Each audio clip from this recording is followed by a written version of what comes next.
carefully.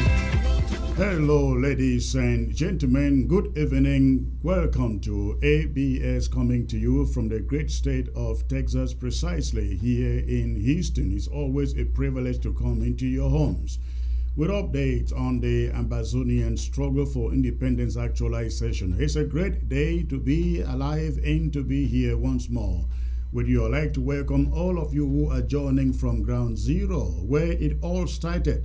And those of you on ground one, where you are struggling, suffering out there as a refugee, we welcome you and we thank you for always being there, tuning in to be on ABS. For those of you also joining from Europe, including the United Kingdom, the USA, the continental USA, including Canada, thank you for tuning in.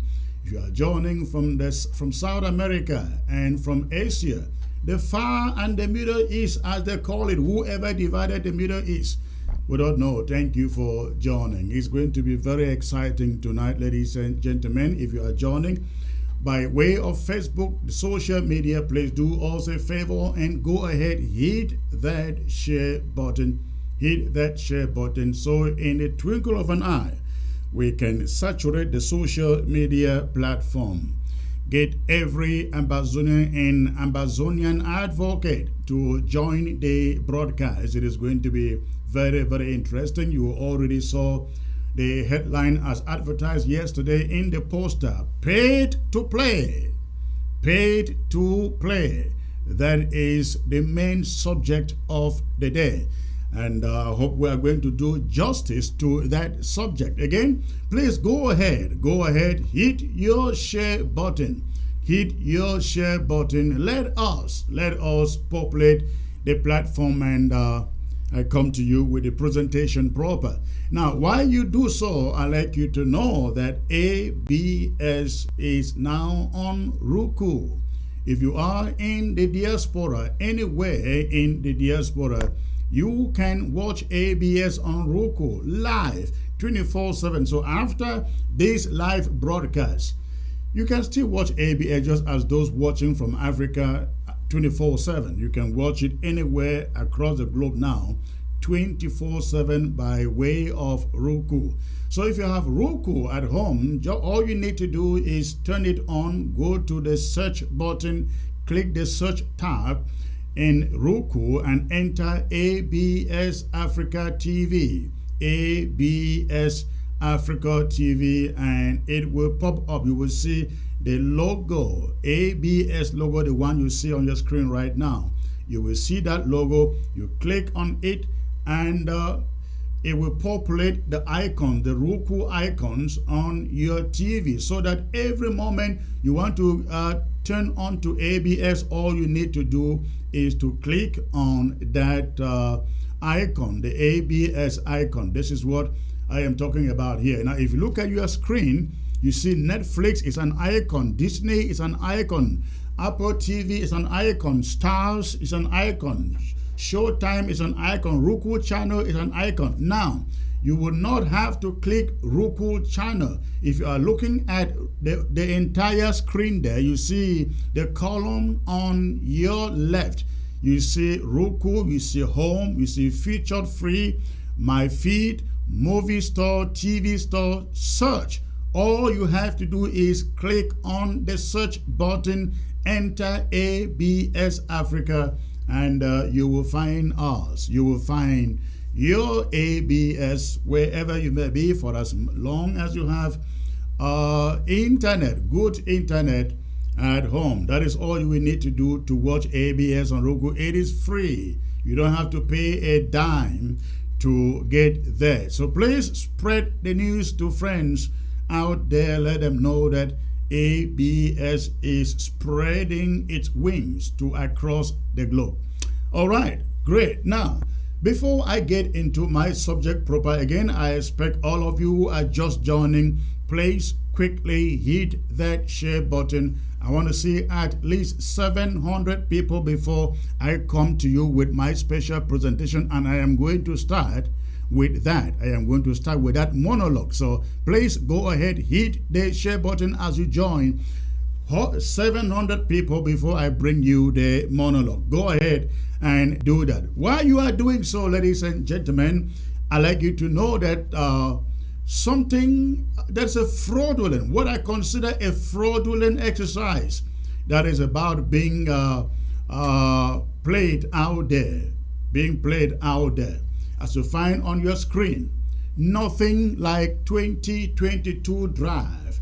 The only thing we know here at the interim government is for you to pay your ARO fee. ARO stands for Ambazonia Restoration Fee.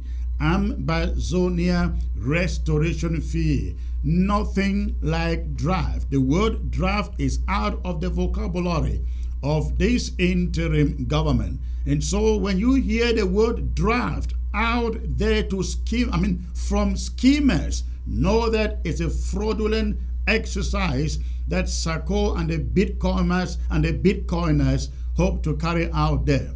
Ambazonians were all aware that that man has been impeached and removed as your leader. He did his best in the last 4 years and counting. And he is now out, and this is the reign of Iya Marianta as leader of the interim government of Ambazonia. And so the word vocabulary does not exist in this interim government. We are not calling for a draft. We have not called for a draft. We do not plan to call for one. It is called ARO fee. That's what is known here, ARO fee.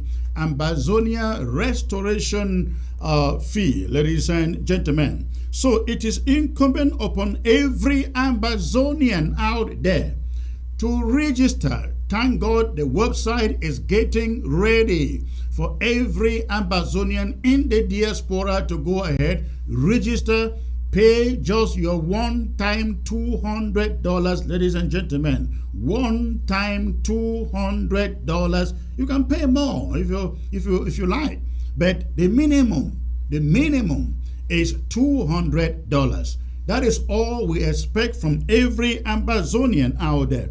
So we ask you to please go ahead and make your payment. Go ahead, make your payment, and that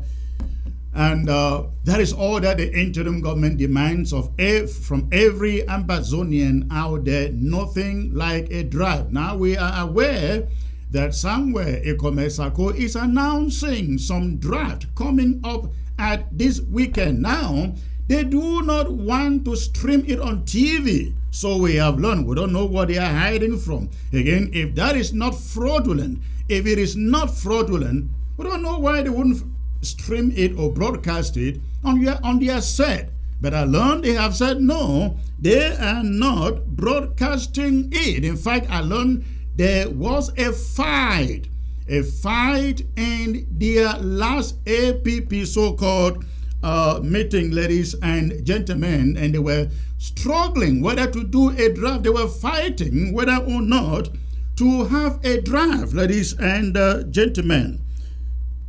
They were fighting whether or not to have a draft. I'm monitoring somebody here. Give me a second here. So they were fighting whether or not to have the draft, but it was unanimous that the draft should not be conducted on TV. They would just go sit somewhere, fabricate some figures, and then come on TV and announce them.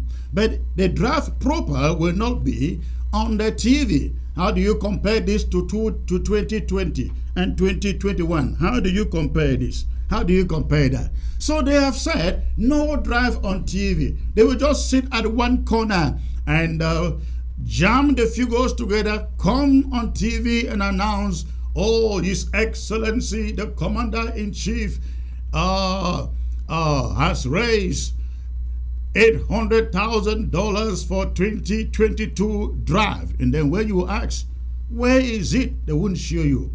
But one important thing is that, ladies and gentlemen, they don't have a single bank account. They don't have a single bank account, which is why there was contention in their meeting, whether or not to even carry on a draft. This interim government has recovered all the bank accounts from them. And when I say this, they say, oh, you see, Chris is giving evidence for their lawsuit. We're not shy away from saying we recovered every single bank account except for ABC that belongs to the people of Ambazonia. And ABC, they can expect us to come after them as far as ABC is concerned. We will come after them for it. But for now, they have no single bank account that belongs to Ambazonia Foundation, that belongs to Southern Cameroon's Foundation. They have none. We have taken over everything, and we have taken over the CID plus the website, the interim government website. And so I learned that at their meeting, there was an infighting as to where we're going to keep the money if we conduct a draft. That was this the subject of the infighting. So right now we don't even know they can afford a draft because they don't know where to put the money. Ladies and gentlemen, this is to say that if you give them a dime, that money goes into individuals' bank account because they don't have a single bank account out there. They don't have any corporate bank account out there. You give your money, and I don't know why anybody should give Sako a dime, considering that for 4 years he conducted 2020 draft, 2021 draft, plus all the lava storms and special fundraisers. We have not seen an audit. Sako will not agree to sit down for an audit for accountability of what he did with your money for the past 4 years and counting. So, which is why we are warning Ambazonians. You put down a dime for them, you give them a dime, that money will go towards funding their Bitcoins accounts and investments, wherever that investments may be. They call it, one is called World Financial. World Financial, I learned that is where they have lots of investments. So please, fellow Ambazonians, without any accountability, I don't care if they own a group. That group is not an interim government, but they can own one. They are free. It is a legitimate thing to do to own a group, but not this interim government. And so if you want to give them money for a certain group, I don't care about it. But why should you even consider it for a man who will manage millions in dollars and will not sit down for once for an audit? Yours truly was berated for escaping or avoiding an audit. You remember that? And then when it came to their turn, Sako preferred to dismiss the Restoration Council. He preferred to resolve the Restoration Council than sit for an audit. Think about that. And up to today, he still hasn't met with the audit board. In fact, I think he fired the audit chair. Of course, it is illegitimate anyway because he has no powers to fire anybody at the moment. So, ladies and gentlemen, somebody was supposed to be joining me to give us some insights as to what happened at that meeting. This is going to be brief. Let's see if she can join me and give me that insight. So, ladies and gentlemen, that is where we are. Do not put in a dime. Do not even contemplate donating a dime. Hold on, please. Hold the line. Do not even contemplate putting down a dime for Irene Ngwa, for Samuel Ekome Sako. They are not fit to manage anybody's dime. I mean a dime. Because if they cannot account for the millions put in their disposal a few years ago, they should not be entrusted with anything. So please go ahead, hit your share button while I am joined by the one and honorable Ann in there, who has some inside information to share with us as to what went on in that meeting. Listen to me. What went on in that meeting I think it was last week, with Sako's hand clappers. Hello, ma'am. Hi, Secretary Chris. Good evening. Good evening, ma'am. Good to hear your voice. Please, while we are doing this, I need to see 700 people in the next 5 minutes. It's over 500 now. I need to see 700 in the next few minutes before I bring you the monologue. All right. The Honorable Anders, you related to me the information you received from somebody who was in Sako's APP meeting and how they were fighting whether or not to conduct a draft. Tell us what you learned. Yeah, it was funny because I have friends. Anyway, I still have friends who are there, and I respect the decision to be there. And at times we just share, we'll chat together. So shockingly, the friend told me, "Yeah, you coup plotters have won." I say, "Why?" Say, "Yeah, this is the fourth time a draft was being postponed in that meeting because there is no bank account." Because there is no bank account. It was interesting. Yeah, okay. It was interesting. So I said, "Okay, what is happening? Where are the bank accounts?" So the friend told me that we all hijacked the bank account, and the only bank account in the APP meeting, he understood that the only bank account they have now is that of ABC, and the one of ABC had a limit of 50,000. So if the things we took over the National Treasury, everything has been going through the account of ABC, and they are almost exceeding that limit of 50,000 if they launch the draft using that account. So are you really telling me that they have over or they have close to 50,000 in ABC account today? No, what the friend told me is that they have their account cannot take more than 50,000. I understood that. So even if you put money there, if it's 5,000 and you take it out, and then the next day you put 10,000, it means the account has already received 15,000. Okay. So not like there is 50,000 deposit lying in that account. That is what an account limit is. It cannot anytime the money goes above that amount, the terms must be maybe rearranged before another, or they can do another arrangement or agreement with the bank to extend the limit of the account. But the maximum limit of the ABC account, as per their APP meeting on Thursday, was 50,000, and they had been using it already, so they are about to exceed that limit. So the friend told me that there was really a serious issue and a lot of infighting or quarreling amongst them because UN was forcing Sako to launch the draft, claiming that it's another coup that wants to take place.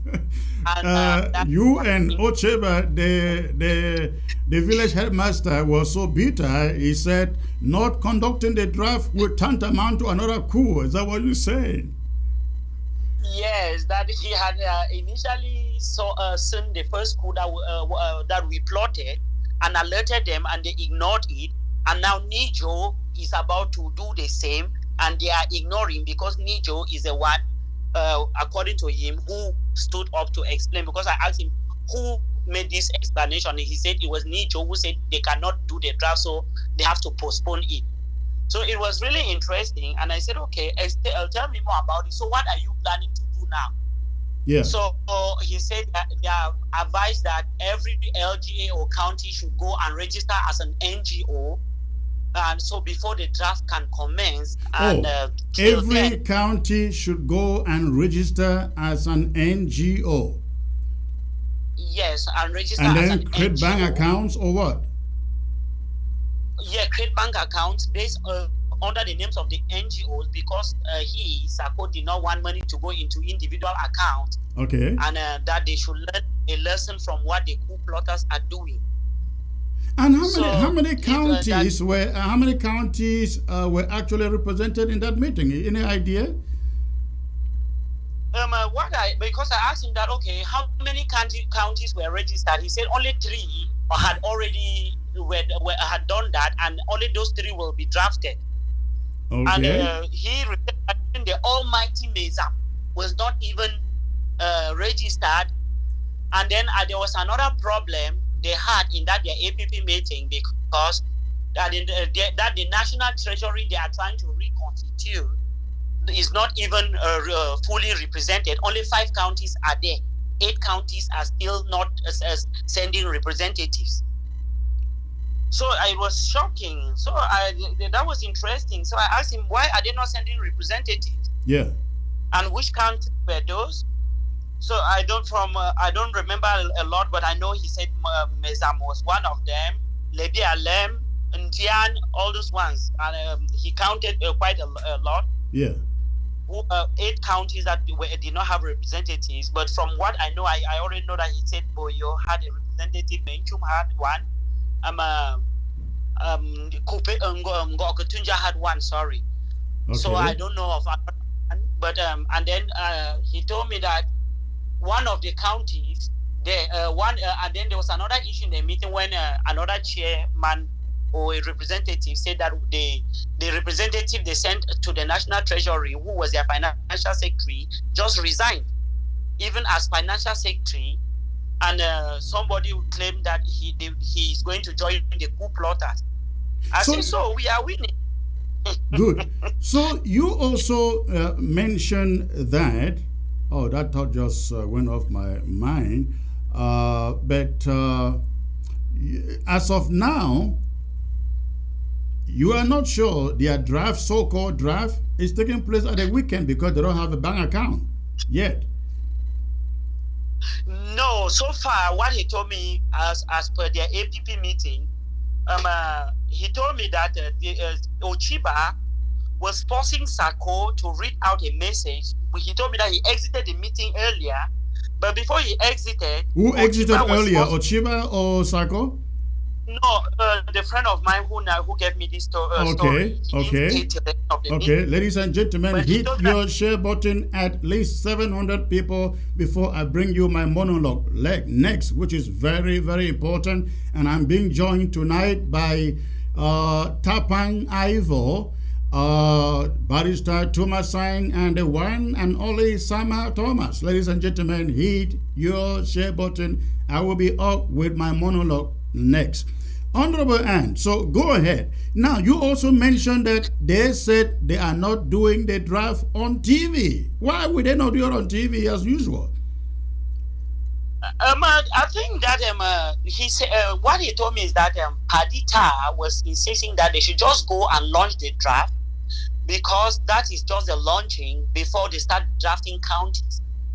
But there was an issue that no county is ready because only 3 could be drafted, and 10 counties out of 13 cannot be drafted. So I didn't really understand why that was another issue for them, because only those 3 are registered as NGOs as per my understanding.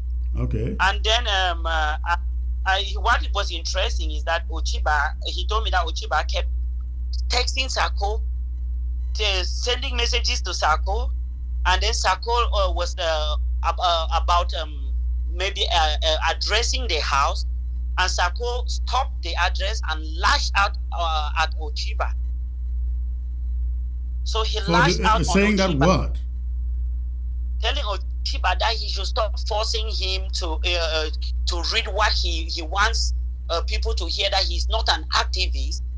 And then he was really sarcastic, because he told me that he laughed, and then because Sako paused and then said again, yes, I might be an activist, but this is a government and I am the president, so this is my cabinet. So in here I'm not an activist, and stop forcing me to read what you are sending to my phone.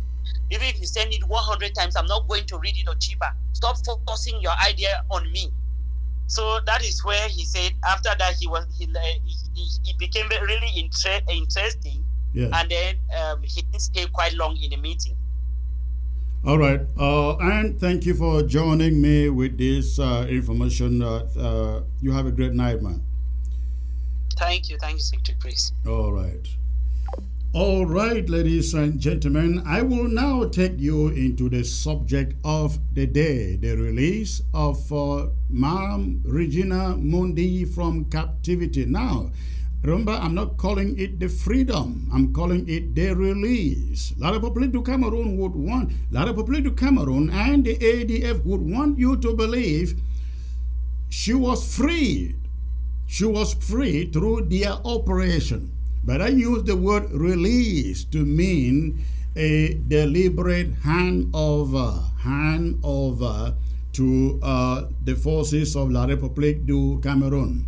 But before I take you into that presentation, I'd like you to take a look at these images of Mundi coming out of detention, ladies and gentlemen. A few days ago, I think that was precisely on Tuesday. Look at this. That was, I think, Tuesday. Yes, Tuesday. Look at that. That is Senator Regina Mundi. I think they said that was Bamenda Airport, Bamenda or Bafut Airport. And then I would also love you to look at this other image. Look at the shoes, the boots of those La République du Cameroon terrorists allegedly freeing Regina Mundi. Do you look at those shoes and those boots? Do they look like shoes and boots of an army coming from a battlefield? Does it even look at how polished? Look at how polished, ladies and gentlemen, those boots they look like. But above all, I'd like you to hear from Madam Regina Mundi herself, a statement she made at that airport to the media. Listen to her now. Landed at the Bamenda airport here now.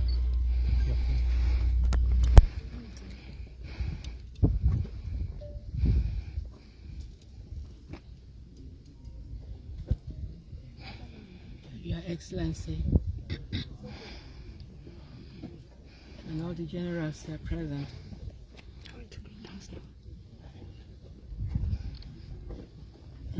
There are times when a politician cannot talk much. As a teacher politician, I should not lack words, but there are times when the emotions are too heavy. I'm really overwhelmed with a concern for my release, starting from the presidency. In fact, I thank the head of state. I thank the governor. I thank all the generals and all the military people. As they say in pidgin, story long, time short.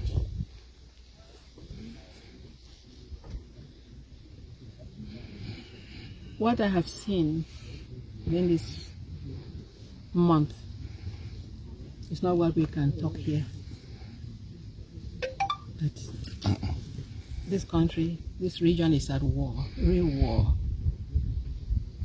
It is not easy. It is really difficult for the military. It is not easy. We shall have time to talk more. But just to let you know one thing, that our country is such that everyone is treated fairly and equally. There's a lady I travel with. I wish she were out of the car so the governor would have seen her out of the Helicopter.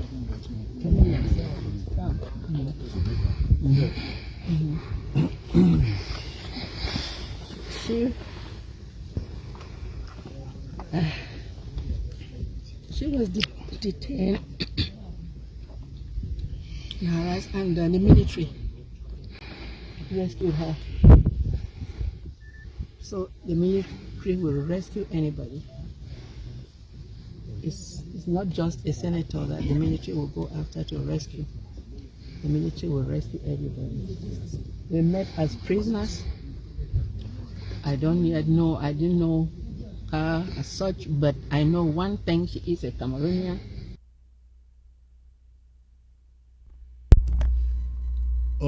right, ladies and gentlemen, again, that was the immediate testimony of Senator Regina Mundi after being released by the ADF and handed over to soldiers belonging to La République du Cameroon. She says one thing: this country is at war and the military is doing a great job. Look at where her praises go to.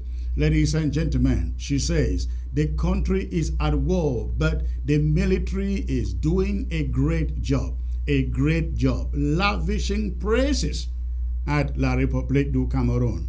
And not one thing she also says there, that the military will free everybody, not just the politicians like ourselves. Now I bring you my monologue, and after that, Tapang Ivo will join. A few weeks ago, I reached out to the ADF with our colleagues after they acknowledged the arrest and custody of La République du Cameroon Senator Regina Mundi. While many people argued and criticized the ADF over her arrest, some saying that she was the wrong target, being that she's Amazonian too. I felt rather strongly that Senator Mundi wasn't any different, ladies and gentlemen, from John Frundi, Cardinal Toomey, Fon Offensor, those 6 delegates in Indiana and others who have had to face similar predicaments for their rules in choosing to continue to service La République du Cameroon while they continue to carry on a genocidal war on our people with impunity. The ADF stated then that Senator Mundi was only going to regain her freedom at a swap of prisoners with La République du Cameroon, pointing to the specific case of SCNC chairman Info Ngala Info, who at his old age languishes in Condenghe. Many people, including yours truly, felt it was too small a demand or exchange, considering the weight of Regina Mundi in the government of La République du Cameroon. Even so, we were all ready to settle for the minimum the ADF could put up in exchange for her freedom. She has now been released. She is free, a free person. But Info Ngalanfo is still in prison. Not a single prisoner or detainee of ours was swapped for Regina Mundi. That is the news. Right after Ms. Mundi was arrested, I was informed through her family sources that the ADF was demanding 80 million francs CFA for her freedom. The demand was being made in spite of the declaration not to free her unless there was a prisoner's swap. This is to say that from day number 1, the ADF never set out to effect such a swap as promised. It was merely a mind game. It was all about money or ransom business as usual. Late on Monday, May 30th, the social media got undaunted with news of the release of Regina Mundi by means of an invasion of a secret base, we are made to believe. A press statement roughly translated in English from the Cameroon Defense Ministry states regarding the circumstances under which Ms. Mundi was freed that, and I quote, "A detachment made up of elements of our defense and security forces has been engaged since the morning of Sunday, May 29. Note that, Sunday, May 29, in an operation in a terrorist refuge at Ashong, in Batibo, Momo Division," end of quote. The statement continues, and I quote again, "As our men approach on the evening, note that again, the evening of Monday, the 30th, heavily armed terrorists opened heavy fire to halt the progress, while some of their comrades tried to escape with the hostages held captive. The appropriate and professional response of the elements of the defense and security forces were able to get the hostages and put them out of harm's way. End of quote. Now, the report gives this summary assessment of the entire operation.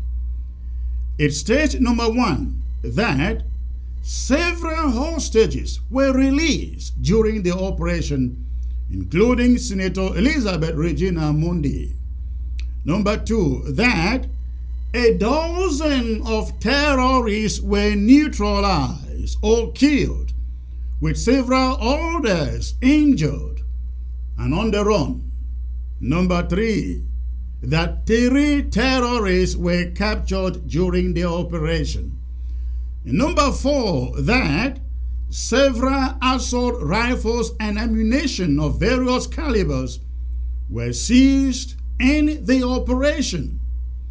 Number 5, that 14 improvised explosive devices were also seized and neutralized. Number 6, that an all-terrain pickup vehicle used by the terrorist gang was seized too. And lastly, number 7, that the vehicle of Senator Elizabeth Regina Mundi was recovered. A critical appraiser of this mission report emerging from the Cameroon Defense Ministry is very crucial in determining the real circumstances surrounding the freedom of Regina Mundi. The conclusion is that Regina Mundi wasn't freed, as the Cameroon Defense Ministry and the ADF would want everyone to believe.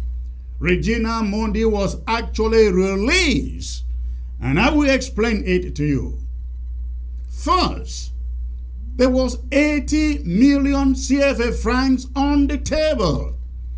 I mentioned this the first time I reported on this subject. It was enticing and mouth-watering an offer, enough to initiate a certain setup that is now being described as a special operation. Sources in Yaoundé have confirmed this, though they were not able to state the exact amount of money paid the ADF in exchange for Ms. Mundi's release. Same Yaoundé sources have disclosed that apparently the Yaoundé regime didn't want to be seen as respecting the demands that Regina Mundi be swapped for Ambazonian prisoners languishing in Kondenge. It would be considered stooping too low to elements they prefer to describe as terrorists. Therefore, a few unknown Ambazonian detainees or prisoners will be released in the days ahead as part of the deal. This is what we learn. But other circumstantial facts are very compelling. They point to the obvious, that there was indeed no invasion, no operation in Ashong, the village in Batebo where Regina Mundi is said to have been rescued. They say the rescue operation, per the report from the Ministry of Defense, began, and I quote, the morning of Sunday, end of quote, and lasted through again, and I quote, the evening of Monday, May 30th, a total of more than 24 hours, ladies and gentlemen. This operation, if indeed there was any, didn't just go on for an hour or 2 hours. It went on for over 24 hours, from early Sunday morning to Monday evening, they say. For an operation lasting this long, don't you think somebody would bear witness to it? Somebody who have seen it, isn't it? Except you want me to believe that the entire village of Ashong was put to sleep for over 24 hours using some form of anesthesia, isn't it? Unless you want us to believe that. This is the question. Who in the village of Ashong saw this operation? Who saw La République du Cameroon soldiers carrying out this mission in Ashong? Who heard their gunshots? Of course, nobody. If anyone saw them or heard the fire exchange, the social media would have been undaunted, of course, with reports of Cameroon soldiers invading Ashong or invading Batibo. But for over 24 hours, we had no operation or presence of La République soldiers there. What you make of this is as good as mine. There was no operation in Ashong, contrary to what Ayaba in his audio and La République du Cameroon want us to believe. But if this isn't good enough to convince anyone that nothing happened in Ashong, consider this one. Their report says many hostages were freed, including Mrs. Mundi. Maybe that is true. We saw Mrs. Mundi in that video footage at a press conference making reference to a certain woman they won't want anybody to see. That lady was sitting in the car behind them. But how about the reported dozen terrorists that were allegedly killed or neutralized? How about them? How about the other 3 that they say were captured? How about the several others injured? Where are they? How come nobody had seen them? Or were they buried in the mass grave? But even if they were buried in a certain mass grave, somebody, ladies and gentlemen, would by now have seen the mass grave, isn't it? If I may ask, since when did the genocidal soldiers of French Cameroon start concealing or hiding bodies of killed terrorists, as they like to call it? Since when? Remember General Ivo? Remember General Ayeke? Remember how their bodies were displayed in public squares in Kumba for everyone to see? You recall that? Remember the ammunition they once seized in Bafut, in Bali, in Libialem, in Ngolketunche, in Enso? They didn't waste time to parade them and to send photo shots to the social media. If La République du Cameroon and the ADF want us to believe that this operation indeed took place, we are dying to see the evidence in images or footages from a young place. Where are the several assault rifles and the ammunition of various calibers they said were seized in the operation? Where are they? How come this time they won't make a parade of such a big catch that includes even vehicles? How come? One more thing. Please, you saw the images of Regina Mundi there. Look at the boots and the shoes of people returning from a 24-hour operation. Look at how polished, still looking well polished. No sign of fatigue on them or stain. Look at Mrs. Mundi. Look at hers. Does she really look like someone snatched from the fear of certain terrorists? Of course not. Who returns from an operation of such magnitude, like the soldiers you find in that picture, and look as clean as they do? Again, the point is that the operation that the ADF wants us to believe took place is a convenient fabrication of their own imagination. It doesn't exist. It did not happen. The only thing that people quickly grasp, ladies and gentlemen, from ADF's own reporting is the disclosure by Capo Daniel that they were offered 80 million francs CFA, but they lost it. They want the public to believe in the operation. Ladies and gentlemen, I believe what they really meant to say is that they took the 80 million francs CFA and released Mrs. Mundi. All facts point to that conclusion, but their own testimony. Else, why would Capo Daniel rush without any inquisition to want you to know they were offered 80 million CFA? What's the wisdom in it? Of course, none. But that isn't what is important here. What is important is the fact that this action by the ADF and Cho Ayaba in particular has once again confirmed the fears of many Ambazonians that the ADF does not fight against La République du Cameroon, they fight for them. They are not in this struggle for Ambazonia. They are a proxy for La République du Cameroon. They are their agents. That is the point. Look at the PRO victory that La République du Cameroon is running with at the release of Mundi.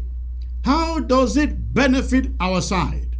If anything, they are telling the world that they can indeed restore security in Ambazonia, that their military can protect every citizen, as in the words of Miss Mundi herself. You heard it in that video. Thanks to the ADF and Cho Ayaba. This was the singular opportunity for ADF's redemption, debate, so to say, upon which Cho Ayaba and his organization were going to be measured to prove all of us wrong who have said in the recent past he doesn't fight for Ambazonia. Ayaba failed. The ADF failed. They all failed the test.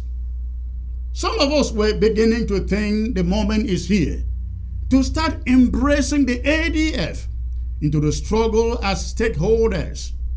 But no, the ADF remains as dangerous an adversary as a terrorist genocidal regime in French Cameroon. The ADF, they are not comrades. They should never be called comrades by any freedom-loving Ambazonian. They should be called opponents and fools. What do we learn from the footage and the first statement from Mrs. Regina Mundi? What do we learn from it, ladies and gentlemen? We learn that she is back home, proudly back home, but not back home as to her residence.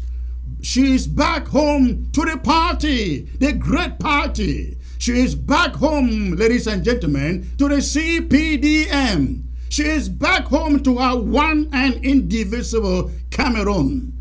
Listen to her thank the head of state, right? In that footage, you heard it. She pours accolades on the invading colonial forces and says they do a great work for all Cameroonians. All Cameroonians. Hear what she says on camera.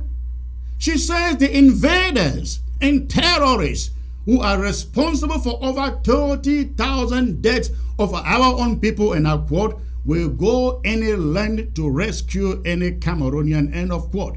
In that video footage, that is the PRO Miss Mundi gives on behalf of La République du Cameroon. Thanks to the ADF. And now, I have heard some argument out there that the ADF came out with at least something to their credit. That the money, the 80 million the ADF collected, is such a huge amount to buy lots of ammunition for the fighters. Does this even make sense to anybody? Who would the ADF buy arms to fight against? You mean buy arms to use in kidnapping and killing our own people, isn't it? Or who do you really have in mind? Does anyone think that La République du Cameroon will give her own proxy 80 million francs to buy arms to fight her? Does it even make any sense? Of course not. The money, ladies and gentlemen, the money is all for the sharing. The money is all for the sharing. And that is my monologue to you today, ladies and gentlemen. I am now being joined by Tapang Ivo. Tapang Ivo, who until recently happened to be an executive member of the ADF, AGOVC. Tapang, is great to have you, sir. Great. Thank you very much, Mr. Chris. Can you hear me? Thank you, thank you. I read something that you put out, I think that was yesterday, and you wrote, the bees I know will show you photos of those killed during the Regina Rescue Exchange mission. They will show you images of the camps destroyed, the camp where Regina was kept. They will show you all kinds of bravado images. They did it for General Ivo. They did it for General Ayeke. They did it for Chacha, etc. You say. If they have not shown you a single image, it means money probably changed hands. It was well coordinated with the preservation of lives for money exchange. Our ancestors must be weeping in their graves. Well put out there, Ivo. Tell us, why do you believe money change hands? Indeed, of course, I have made that explanation, but from your own perspective, tell us why you thought money change hands.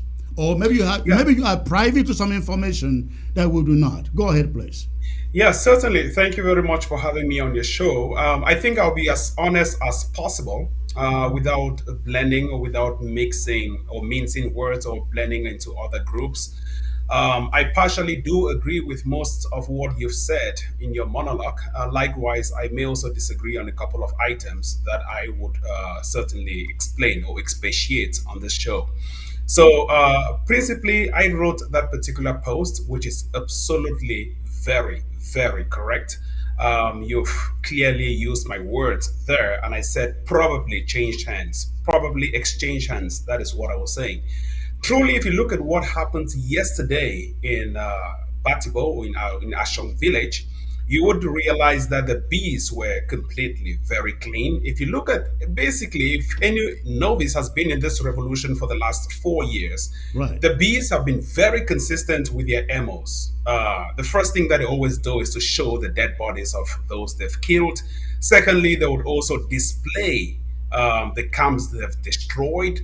And as you clearly stated, and you were citing from Cameroon's media report, the Ministry of Defense, I don't know why you would even want to pick on the Ministry of Defense report, which is completely propaganda.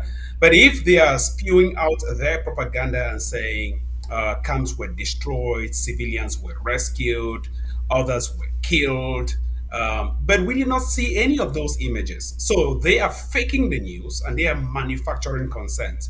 And this is exactly what is misleading the revolution, because we keep believing in La République du Cameroon and its propaganda news outlets, including Mimimefo. Secondly, I stand by my words that true, most probably money exchange hands. But as you've said, I think you've cited on a couple of, in a couple of instances, you've said 80 million. I want Correct. to roll back the memories. Let me just clarify Yeah. that. When Regina Mundi was first picked up, I received a phone call from somebody in the family. And the information was that they were at the ADF, in spite of the fact that they were out saying they're gonna exchange Regina Mundi for Ngalamfo. They were telling the family at the same time to give them a ransom of 80 million CFA. Now, I don't know whether you read what Capo Daniel put out yesterday. She clearly stated they were offered 80 million and they lost it to the operation. So, I Did mean, he I say? was Did he use the word ransom? I don't recollect that All right, but enough, I would but like she to clearly explain something mentioned they were because offered 80 million. It was on the table, but they lost that due to this operation. all right, so I would like to roll back the minds of everyone in Ambazonia to maybe 3 weeks ago. I wrote out two propaganda campaigns on my Facebook page. The posts are still available, in which I stated that it was 100 million and it was about 80 million. Probably Capo Daniel picked on that and he was spewing out that to the public. I think it's an issue of miscommunications, and when you put the wrong people in the right communications channel, you would expect maybe garbage out. So this is exactly what is happening. Certainly, millions exchange hands, and I don't know, maybe 500 or 50 or 80. I will not put any figure on it. And I'm saying probably because I'm not sure about it. But I know for sure a fact that the ADF, that happens to be the most I would say the most prominent defense forces on the ground, contrary to you stating that they are all working for La Republic, which I Well, that completely is very disagree and dispute. debatable. You know that. That is very Well, it's not debatable. debatable We because will I'll debate prove that to on you a another couple of occasion. points. I'll prove to you a couple of points where the ADF has taken actions against La Republic, including the most recent arrest of Regina Mundi, whom you hailed in this particular show, and I do applaud you Absolutely. for the Hold on objectivity there. on that. Hold on there, Tapan. We all hailed them. I mean, I think that was the very first time I hailed them So for why will you hail La Republic? hail a republic for doing what? That you said ADF is La Republic, so why are you hailing Yeah, La yeah, that's Republic what I want to for arresting explain to them? you. When you Okay. pick Regina Mundi and you tell all of us we are going to exchange her for power info in Galanfo. But power in Galanfo is still languishing in Kondenge, and you collect money just as you and myself we are saying.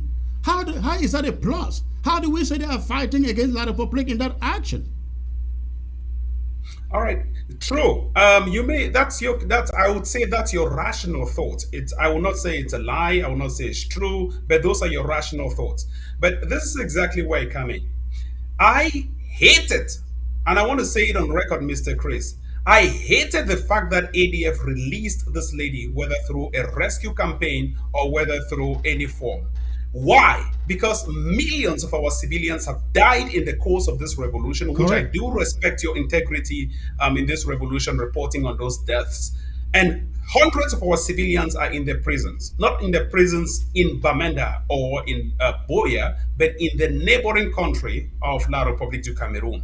Now, I stand for prisoner of war exchange or swap. And so I was angry completely. Right now, I am still very angry why this lady would be let loose when she is a terrorist of the highest caliber in La Republic du Cameroon. Remember, she came out of prison and she's thanking the head of state. Oh She's yeah, clearly she thanked the stating, head of state and she thanked the correct, military, and you can and the see military for rescuing her. Lelela Frick smiling and But salivating.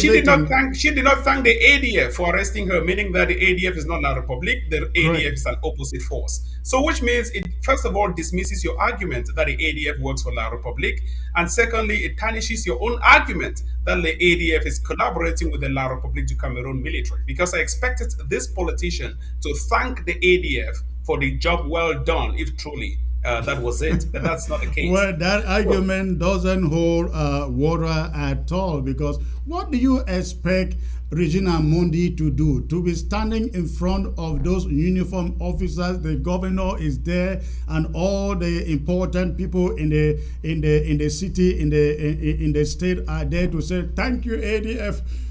You expect us to certainly, say, you ADF is expect part us of to be La saying Republique du that, isn't Cameroon, it? so they should thank the ADF sister force. Going by your argument, which is ludicrous, I think basically it's all hubris if you want to reduce the ADF to La Republique du Cameroon.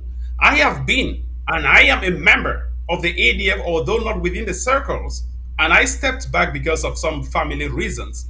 But truly and honestly, I still hate La Republique du Cameroon, and I'll pick a gun any day Of again, any day course, and time against La of Republique. of course. No, you and I, we all hate La Republique.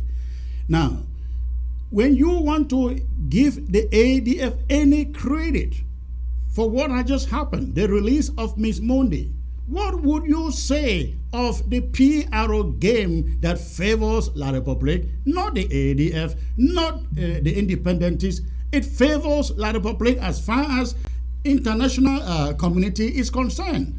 La Republique is saying, see, we can go after, we can release our citizens. We can ensure security. And you heard it also from the mouth of Miss Mundi. The soldiers are not only going for the politicians, they are going for the regular citizen. I mean, how do you give that Okay. to the ADF?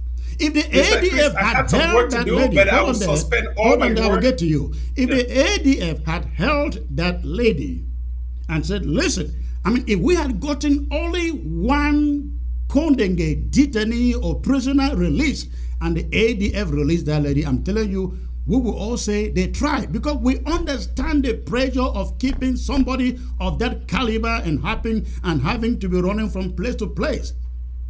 But they didn't do that. Good. I do agree. I do agree with your premise there. I had some work to do, but I have sacrificed that. We will stay on this call for as long as possible to have an honest and frank Wonderful, discussion. wonderful, Yeah. wonderful. That being the case, hang on in there. Let me bring in Barrister Martin, who is joining us from London. Barrister Martin, it's great to have you back on ABS, sir. Okay, good evening, Chris, and good evening, Ivor, and good evening to the audience. Thank you, thank you. You have listened Thank you. to the argument of Ivor that he still thinks we should give credit to the ADF for picking up Madam Mundi, but then releasing them on a ransom. Doesn't make sense, sir. I haven't said ransom. No, picking Madam, sorry, Go on, Barrister, Go go on. on. picking Madam Mundi, I still believe it was a good action. It called a lot of attention on the struggle internationally, and Madam Mundi has been a key figure in the CPDM party and in that government. So she is the right person to be picked. I have no problem with the choice of the candidate who was picked. So the picking was not the issue. The issue is after picking, what next? That is where the issue is. So we should forget about why Miss Mundi. She was the right person. Such people, Mundi, Ni, John, and the rest, those are right people. So that one is not an issue. The Right. issue is what do you do next? So, what do you make of the propaganda? I call it propaganda because we have seen the results and the promise wasn't fulfilled. The propaganda that we must get power info Ngalam for out or exchange Regina Mundi for some prisoners, our own prisoners, before they can all be released. In fact, let me tell you guys, for the first time after coming out to allow the effort of the ADF in this thing, I had a number of exchanges with egg of sea chairman Cho Ayaba, and we were quite complimentary to each other, and he was glad, and he assured me that, listen, you are putting a bet on the table. I promise you, you are going to see it. And I really thought they were going to redeem their image at this time by exchanging Regina Mundi with at least one prisoner from Yaoundé. It didn't happen. What do you make of that? Secretary Chris, La Republique at this point in time, I don't see them coming in public and actually exchanging prisoners. The essence of naming Pangalamfo and the rest was good for the propaganda it brought. But in terms of reality, there was no iota of chance that La Republique would have done it, at least not in public. Yeah, So let me secondly, on the let me issue weigh in of on this Mrs. because I know about the inner decision that was taken. Let me just weigh in a little bit on this, All Mr. right, Chris. go on. Maybe if you want me to weigh on this. Okay. The decision actually was made prior to 20th of May this year when she was already in ADF camp. This was what actually happened. They wanted her to be exchanged in place of Fongalafo and one other person. But La République du Cameroon vehemently denied, and so the ADF came up with another action to try this lady for treason, which they found guilty. And there was a deliberation as to whether to keep her for as long as possible while using her as a bargaining chip or another option, which I cannot list here. And so my whole take, I was completely bitter about this. I want all terrorists to be kept in Ambazonia for as long as Isiku, Ayoktabe, and the rest are in their prisons. As simple as it is. If they die, they die. You may be right. Maybe a little bit difficult to keep them for as long as the prisoners are free because number one, it takes a lot of resources to get I it done, agree. right? And Yeah. so when I talk about keeping, I think you should read behind, you should read Oh, I below. get you. or- I get you. You don't need to go, you don't need to go there. All right. Let me get to Sama Thomas. Sama Thomas, if you are there. Is Sama Thomas, are you there, please? Sama Thomas is sleeping on camera. I hope somebody will get to him and get him up. The guy is sleeping deep asleep on camera. Oh, he says, oh, sorry, my internet is not just the best. Okay, please log out and log back in. Log out and log back in. So, Ivo, let me ask you this. We all agreed picking that lady was the right thing to do. But the end result does not boost our efforts in I any agree. way, by any means. How can the ADF redeem itself in the face of this? You can. I mean, I'm sure Yeah. you yourself Yeah, are I bitter, agree. I agree and with you, Mr. everybody Chris. is bitter out there. How Yes. can they redeem their image out of this? I think first of all, it's a poor handling of communications. When you have, I've always said this. Not everyone like you, Mr. Chris, is good at communications. When you put the wrong people in the right offices, you will have bad results. And this is exactly what is happening. I mean, not everyone is good at propaganda. When you go out there spewing lies to the public that you were being chased by the Cameroon forces, chased, and you were shot at. Where is the camp, by the way, Uncle Chris, Secretary Chris? So where is the camp? All of these are fake news propaganda without any careful thought process in place. Now, this is my whole take about the situation. You've asked a good question. How can the ADF redeem itself? I am not a member of the ADF in a council, but I will say this. Yeah, you and I have agreed for once on a common platform on which we could liberate Ambazonia by arresting this terrorist you're seeing on your screen, Regina Mundi. Secondly, how can the ADF get out of this situation? Is to pick another one and teach a lesson. Uncle Mr. Chris, I keep calling you Uncle Chris. Mr. Chris, this is exactly what happened in the BLM under your command when General Professor Ivo Leket Tambo was arrested. You also let him loose. And you let him loose probably because you received money from him. ADF is doing the same thing. The two wrongs cannot make the same right. You make a very legitimate comparison there. However, we look at the times. Ivo Tambo was at the beginning, the very first. I think that was 2017 that happened. That was a very big. I mean, you will agree. Nobody at that moment believed this struggle was going to go beyond 2017, having gone through 16, Yes, not even thinking of 18. So there was no good thought process at that moment. You agree with that. Fast forward to 5 years and counting, where our route, the roadmap is so clear, and many others have also been picked up. You would think I don't think the roadmap is so clear when I you mean, have so little clear in the process. sense that we need nothing but a free and independent Southern Cameroon. I believe if And how? Yeah, I agree. That is the vision. That is a tunnel vision. But the correct. What I'm roadmap trying to here, say there are is, several roadmaps. what I'm trying to say is, I believe had Lada Public come up in 2017 and say, hey, let's sit down and talk about federation. I think many of us at that time, including you, who was leaving the consortium at some point, would have said, okay, let's sit down and hear what they propose. Correct. But that did not happen. Now, speed forward to 2022. We have picked up 6 delegates in India. Where have they been released? No. The chiefs, the funds, have they been released up to today? No. Why is it different for the ADF?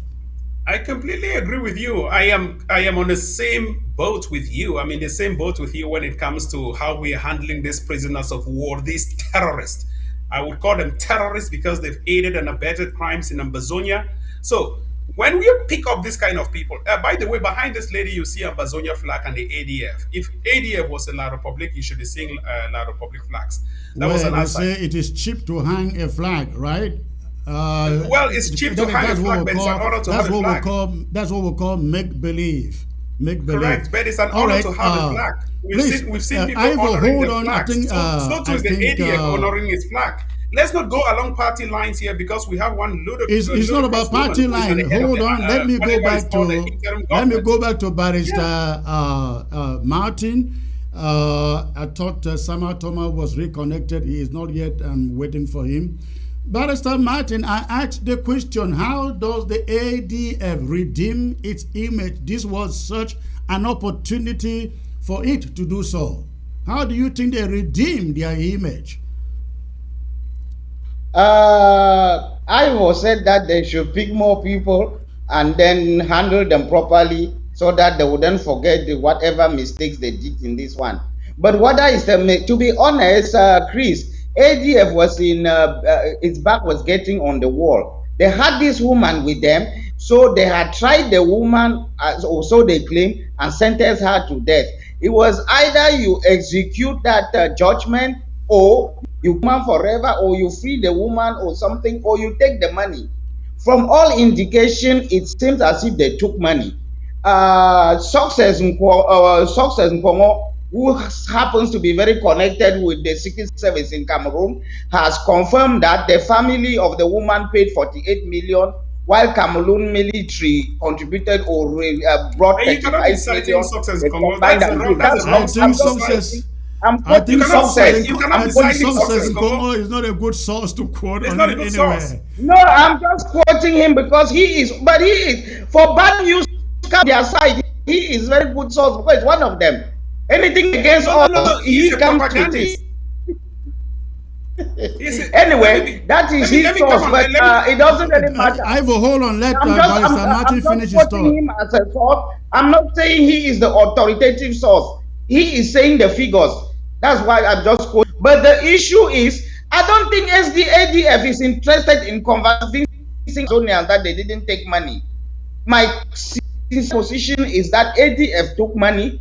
ADF doesn't want the international community to consider them as people who arrest or kidnap people and take money. So they would rather they say that the woman was rescued. La Republic does not want its citizens to see them as stooping low as paying ADF the money. So they would rather to project that they rescued the woman. So we have two willing parties: a payer who does not want to say I paid, and a receiver who does not want to say I received. So both of them are there. So that is the situation we had. And ADF is protecting itself against the international community. They don't want to be seen as kidnappers. So they arrange all these things. I'm even sure what the army is reading is a script that both ADF and the army agreed on the version they will put. So I don't see it's a problem. ADF is not interested in convincing me and you for what? Do they care? Comrade Their Martin, problem is the let me just international chime in. community Comrade does not see them Martin, as kidnappers. Comrade Martin, Yes. if you make that point, what then do you make for the case of the Indian 6? I mean, The Indian 6 guy the is not, ADF the had Indian only 6 guy is not looking for money. hold on a second. This is the point. The ADF had only one important detainee in their keeping. In Indian, you had 6 they call them provincial delegates. 6 of them. They are still keeping them, but the ADF has rushed and offered the order. I mean, if you are justifying their effort, how do you then put that side by side with Indian's case? I can put it side by side. Is if you ask for money, maybe for the young people you will not raise 5 million. For Mundi, you raise 80 something million. As the figure was going higher and higher, it was getting tempting. It reached a point when you have to do cost benefit analysis. What do we gain in really killing this? What do we gain in keeping her compared to what we could do with this money? They must have had their caucus meetings and the rest and realize yes, they will damage if we take the money. But the benefit for taking that money outweighs the damage. Damage might be they talk for 1 week, 2 weeks, they forget. Can I But we just can weigh in get a that little money bit for because months and months. can I All right, just let weigh in? Ivo jump in there. Let me weigh in a little bit because Mhm. there's so much being spoken about money. Let's put the facts clear. I, Tapan Ivo Tanku, I do support the fact that you should, and every Ambazonian in Ambazonia should arrest for money considered as bail or bonds for those terrorists who have been kidnapped or those terrorists who have been arrested. The word kidnap is completely out of our dictionary because we've declared our country. Sisiku Ayok Tabe declared it a country, our independence. Gojidinka had declared it. The Ayabas have declared it. All those top leaders had all declared it, and the people of Ambazonia had declared it. So why don't we have the right to ask for money as bonds, as bail, when terrorists are seeking for pardon? Does Uh, it make any difference? no, Cameroon, listen, Cameroon will listen, not Ivo. release. Listen, Let me just speak. listen. Let me finish. Cameroon will not release any prisoner in their keeping if you don't pay the bond or the bail. Why is the territory of Ambazonia different in every shape and form? You are And yet they're very claiming that you have correct. a president called You are. Marianata or whatever she calls herself. No, A no, no, no, president no, of no, no. what? Listen. You got to display some dignity here. The way you address people. Marianta is the president of the Federal Republic of Ambazonia's No, interim no, no, no, government. no, no, no. She's not a The president of any respect. federal republic. No, Give no, not the her the country I respect represent. she deserves. Not the country Okay. I represent. There is no president in Ambazonia. All right. If you do not want to demonstrate some dignity, even if she is not, you still need to. She still deserves that respect as She's a an front line Ambazonian. Yes, leader she's an in this Ambazonian, but not the struggle. president. Who voted her? That is not a subject for debate here, please. Where Now is her let's get back. presidency? Sorry, Where is her presidency? her presidency Where is is her in parliament? Boya. But we Where is don't her need to debate parliament? her here. You Who are the don't come here to ask a parliamentarians? question. I ask the question because I pay for the microphone. So let's move on. Listen, we are agreed on the money aspect of it. I see no problem wrong Right. with that. That is why I come here all the time and I say, hey, yes, when the CDC people came, I agreed to the money. It is not lot of public's money. It is our parents' money, our taxpayers' money, and no matter the amount, we will take it. The I agree. problem I is agree. when Good save, Mr. Chris. the problem is when you pick up somebody and go out and say, we will keep her Yeah, until I agree. we get somebody in exchange. That did not happen. Now the second problem, they come out and say, wait, there was a serious battle. I think you listened to Yaba in an audio this morning. He said, I sat and I listened to the serious battle that was going on. It's been 2 days or 3 days today. No testimony from anywhere in Batabo. All I shown to say, we heard shootings, we heard, we saw corpses, we saw a mass grave, we saw nothing. But they keep on going out telling the people there was some serious fighting in which we lost 80 million. Come on, that is a problem, isn't Mr. it? Chris, let me just weigh in a little bit. 80 million is even too small. Left to me, if I'm the head of the ADF, let's not even keep calling Ayaba because Ayaba is nowhere closer to the ADF. It's Benedict Kwa. So we are kind of running him down on an organization he doesn't belong to. Who do you say Ayaba is is running only the a member area, of the Benedict? Who? I am speaking because I was the deputy chairman of the ADF for the Atlantic.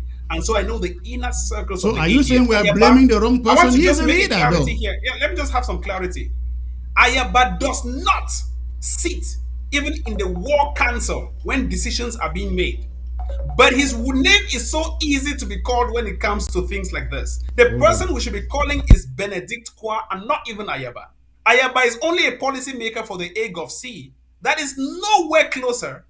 These are all distinct bodies. I speak as someone who was the deputy chair of the ADF. This man is completely innocent. Let's call and let's put the image of Benedict Kwa, who is the one who gives the orders and who is the one who has to speak, or his spokesperson. So I want to just highlight something. 80 million, Uncle Chris, or I still call you Uncle Chris. In private life, I call you Uncle Chris. 80 million is even too small because Cameroon generates about 2 billion CFA daily from its proceeds in Ambazonia. Unbelievable. That means every day Cameroon, by economic standards, according to the IMF, World Bank, and other financial reports, including the CAFU Policy Institute, Cameroon generates 2 billion francs CFA from the people of Ambazonia till today. So 80 million is only a paltry sum.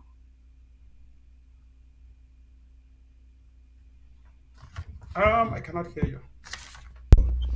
Can you? How you can hear How me? can they We have generate 2 million a day when the GDP of Cameroon is 2 less than billion. 50 Billion, billion? not million. 2 How can they? billion. I'm saying, how can they generate 2 billion a day when the GDP of Cameroon is less than 50 You billion? know Cameroon is ranked Ivo. among the most corrupt countries in the world. Cameroon topped the rank Yeah, in but corruption, 1999 and GDP 2001 has as the not. most corrupt country according to Transparency International. Yeah, Barrister I agree Martin, go with on, you, but please. GDP has nothing to do with corruption. Cameroon cannot No! generate 2 billion a day in Amazonia with You an can be looking annual at GDP GDP, of but less also than look at the 50 real growth billion. GDP. The real growth GDP of Cameroon has sunk. Right now, we're talking about 2.7%. In 2016, it was 5.7%. But right now, the GDP, the real growth GDP, according to the World Bank, is dancing in the 2%. That is horrible for a country. I agree with you. I'm saying that Cameroon cannot generate 2 billion per day in Amazonia. Even the whole of Cameroon does not generate 2 billion a day.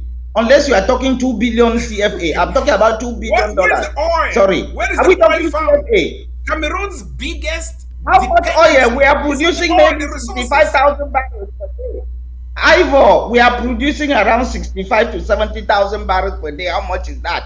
One small well in Nigeria produces 200,000 barrels. Let's be fair now.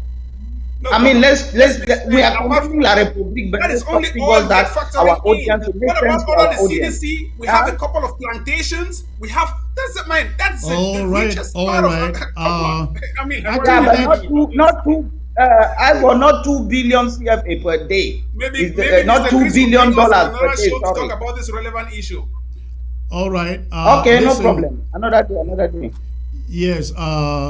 Listen, Ivo. Again, we have no problems with how much the ADF collected.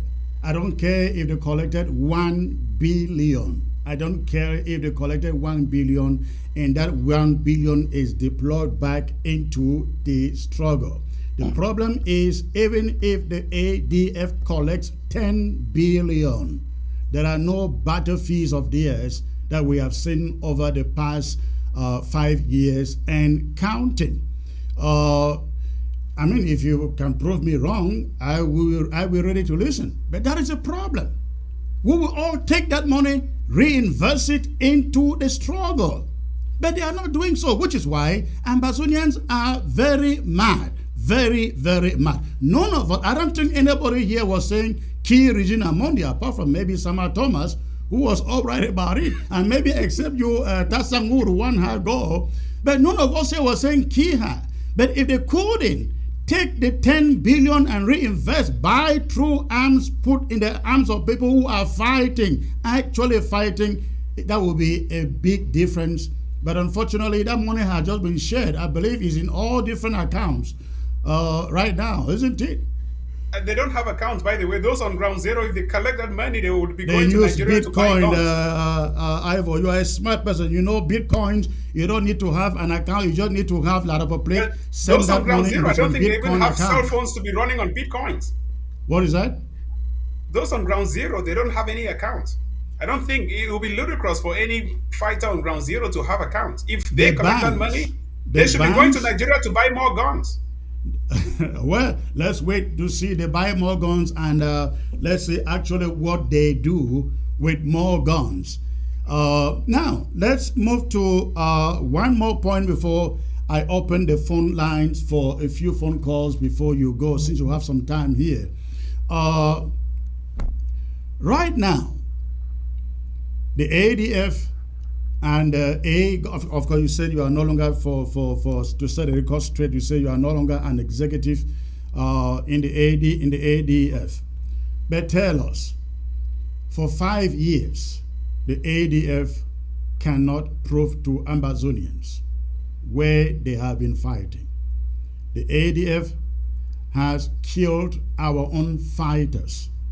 Batubel is there, and many other places that you know, Guzang and so on. There is a problem.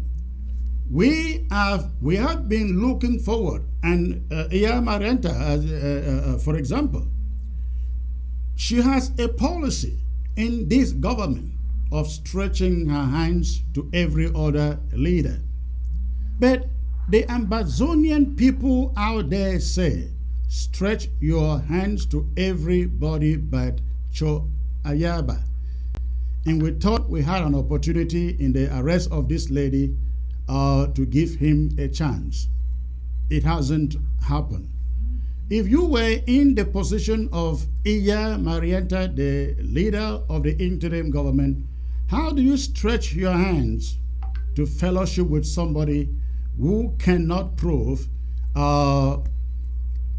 he is fighting La République du Cameroon? I think that's a very good question. I will start off by I do respect all the creation of all the NGOs, including the interim government NGO.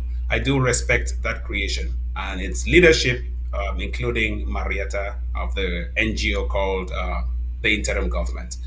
Likewise, I also do respect the leadership of Dr. Ayabacho and his decades of experience, which Marietta is nowhere closer. I don't think Marietta has a resume for even 2 months of liberation. It makes her completely scum in this revolution. If you want to put it that way. If she wants to stretch her hand, let me just go on. No, hold on there. I will give you the chance to respond. Listen, when I invite you to the show, I expect you to come here and behave yourself with as a man who has some dignity. You can differ with her, but you have no reason to call her a scam. You have none. And please, respect yourself. Show yourself in the eyes of the people here. There are over 1,100 people watching this show on Facebook alone. Come across as a person with dignity. You cannot prove that she has scammed anyone. So please, avoid that. Thank you. Go on. I can go on with proofs, but that will be another debate for another day. I can go on with proofs, but that will be another debate for another day. I do accept the collaboration of all people or all leaders in Ambazonia. We started off with the consortium, and it was kind of an inclusive body for everyone before we digress into the politics that has now divided the revolution, including Mr. Chris Ano deferring and calling others a scam, like Dr. Cho Ayaba Lucas, which I do disagree.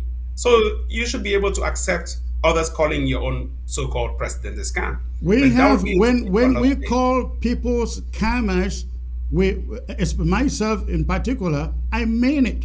When somebody I also mean it. Okay, hold on.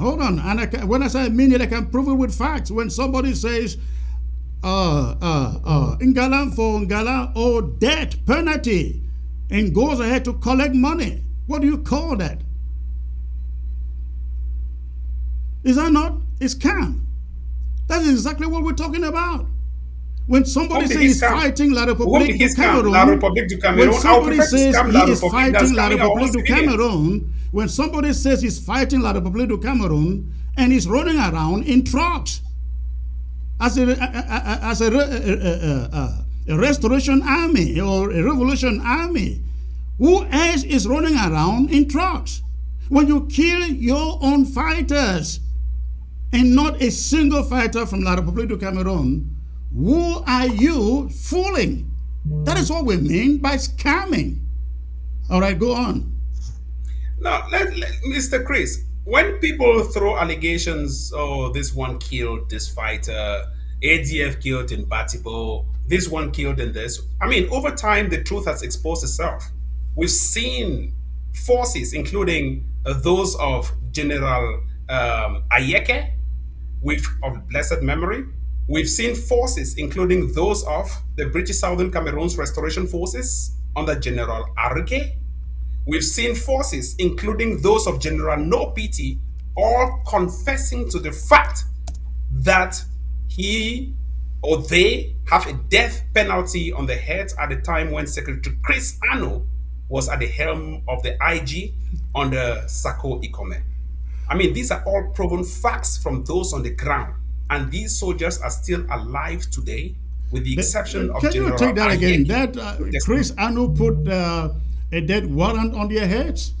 Of course, we've seen all of Chris those Anu images. the We've seen defense them secretary testify from the ground, not the propaganda we sit here making. Those from the ground was have Chris put on Anu the videos. defense secretary of the General interim No government or what?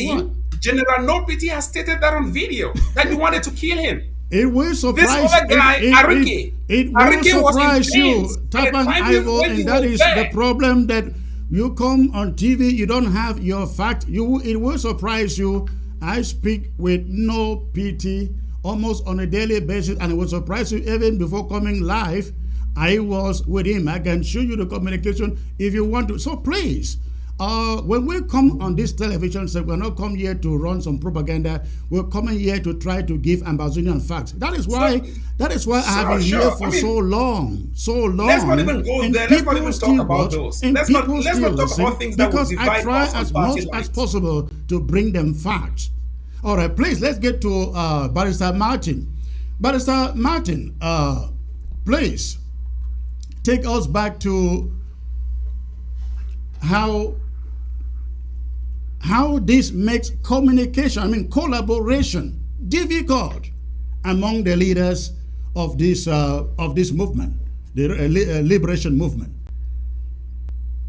Yeah, Chris, communication and cooperation, or whatever we call it, it is built on trust. There's so much distrust between the parties, and a lot of people say things that they don't stand. Somebody will tell you A, when you check tomorrow, it is B. So it's very difficult, but it doesn't mean we should abandon ship. We should always try to keep some courage, to try to still stretch that hand. That hand should keep being stretched, not withdrawn. Because even if we are not close, at least we should have a working relationship sometimes. We might need it. What they are doing there as we unity warriors, it might not be perfect, but it is like a starting point. I don't think it's perfect, but it is a first step towards the right direction. That's what I think. It has its problems though, but yes, at least something is being done on the practical level on the ground. They should look at it, let them be some understanding on the ground, then the politicians might piggyback on it. Okay. Barrister Martin, you look at this image of Cardinal Toomey right there on the screen. That was Cardinal Toomey in captivity. He was released along with the fund of Insult, whom you also find there in the screen. They did not pay a dime for a ransom. And of course, no prisoner exchange was carried out. But at least they got their freedom, they went out, they were freed. Now, compare this case to that of Regina Mundi, whom all of us know to be a kingpin in the CPDM regime. She is not freed. Money is taken from her, and the problem also there is, at the end of the day, we do not see that money buying arms to fight the Republic du Cameroon. Can you compare these two situations and let's see what difference they are? No, these other people, we don't have a record of them arresting people, if we don't want to call kidnap, and asking for money. But ADF, we have that record. The Kamwata guy was arrested. They were asking for money, that you pay 10 million before we release you. I think they've been after the Tassang families for them to pay some money. They've been arresting some people, call it liberation tax or whatever. So different groups have different modus operandi. ADF has this policy of liberation tax. They arrest you, you pay it. Which somebody might say is ransom, somebody might say it's a fine, call it whatever you may. But that is the situation. How they use the money after that, I don't know. It's an internal party or internal group thing. whether they share it or Maybe they buy arms and sorry, maybe Ivor will help us, will help tell us how to use the money. He has been there. That's so funny. Well, I would say no. I mean, when you talk about using the money, is that what you're talking about? My senior comrade, Barrister Thomason. Hello. Yeah, sorry. Yeah. No, he's asking me whether how they use the money. I said me, I cannot tell how they use the money. And I said, They've been showing some arms. They've been showing some arms. Therefore, they use the money to buy the arms. So those some people say those arms are given by La Republic. I cannot comment on those things. I have no facts on them. But I've seen some arms in their hands. He has been an insider. I wanted him to tell us how to use the money. I actually saw Capo Daniel in the restaurant salivating and telling us how here is the money. Here is the money he's using. For all the organizations I've been part of, I would say from the consortium, right up to Consortium Without Guns anyway, right up to now, the ADF until recently, the most transparent organization I've seen using its money is the ADF. Not propaganda, but a fact. And I'll state this clearly. I've raised hundreds of thousands of dollars for the ADF. And believe me, it is even more expensive to buy guns than to raise money for the guns. ADF is the most equipped force on the ground. The most listen. We're not even going to go into that because there will be no end into it. So forget about the largest or well equipped or whatever. I think Ambazonians want to see where they are fighting, not what they have. Where they're fighting, you see General No PT is now collaborating with the ADF. That is where they're fighting. That is propaganda. Where they are fighting, ADF just arrested Regina Mundi.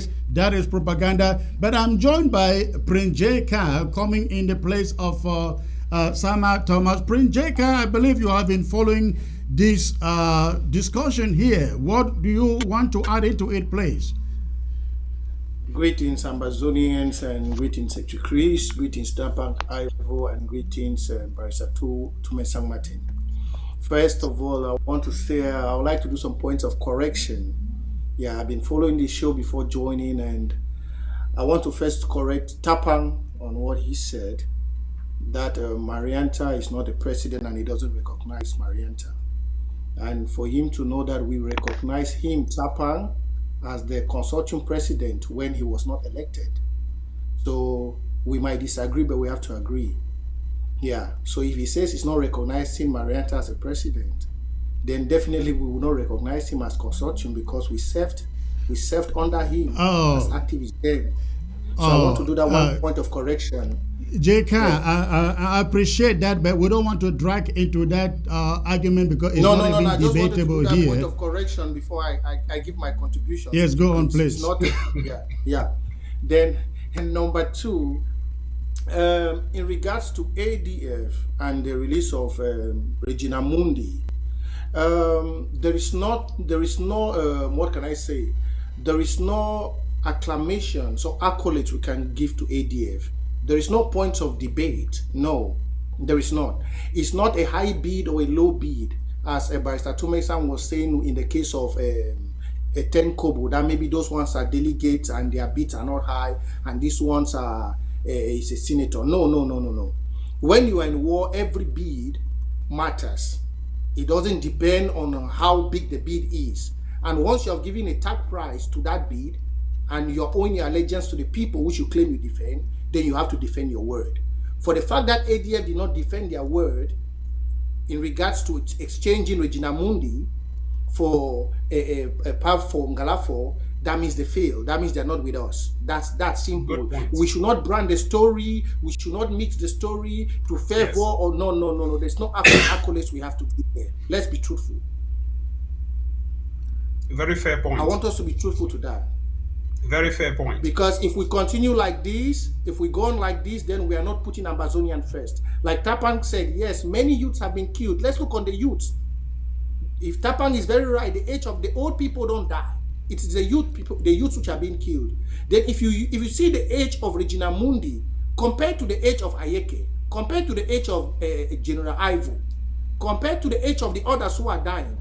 What service does that woman, that terrorist woman, have Very to true. do with the young generation? So there are things we as young people, we have to face the fact here. And We you should see, stop branding. Jeka, which is true. I agree. Jeka, if you see what is happening right now, this is a very fair point from Jeka. Look at what is happening. I've just looked at the social media wave. Everyone is giving respect. Oh, we will release that mommy, that grandmammy. What about the youth? You don't respect youths? You're giving respect to some old politician who has failed in a political career and banking on corruption to still be a senator? And then the youth are giving up their lives for a country that the old people like Regina Mundi could not fight for, but when we're working for La Republique, it doesn't make any sense. So screw you with your so-called respect for the elderly. Sorry to mean to put it that way in a harsh way, but screw you with that. If the elderly does not work in favor of the youths fighting for Ambazonia's liberation, I don't owe you any dime of respect. Go on, J-Car. That means you are right now. That means we say ADF is not for us. No matter how we mix it, no matter what, ADF is not for us. They are like No, for that particular point, we cannot generalize. Let's not generalize on that no, we simple will mistake. generalize. Because why? That's a little mistake. That's just one thing. That's I would say it's a communication gap. Tapan, you are landed. You are landed. Logically, they say in logic they say if you do something once, let me say if A is this, B is this, then therefore this, you give a conclusion. You have to prove it empirically.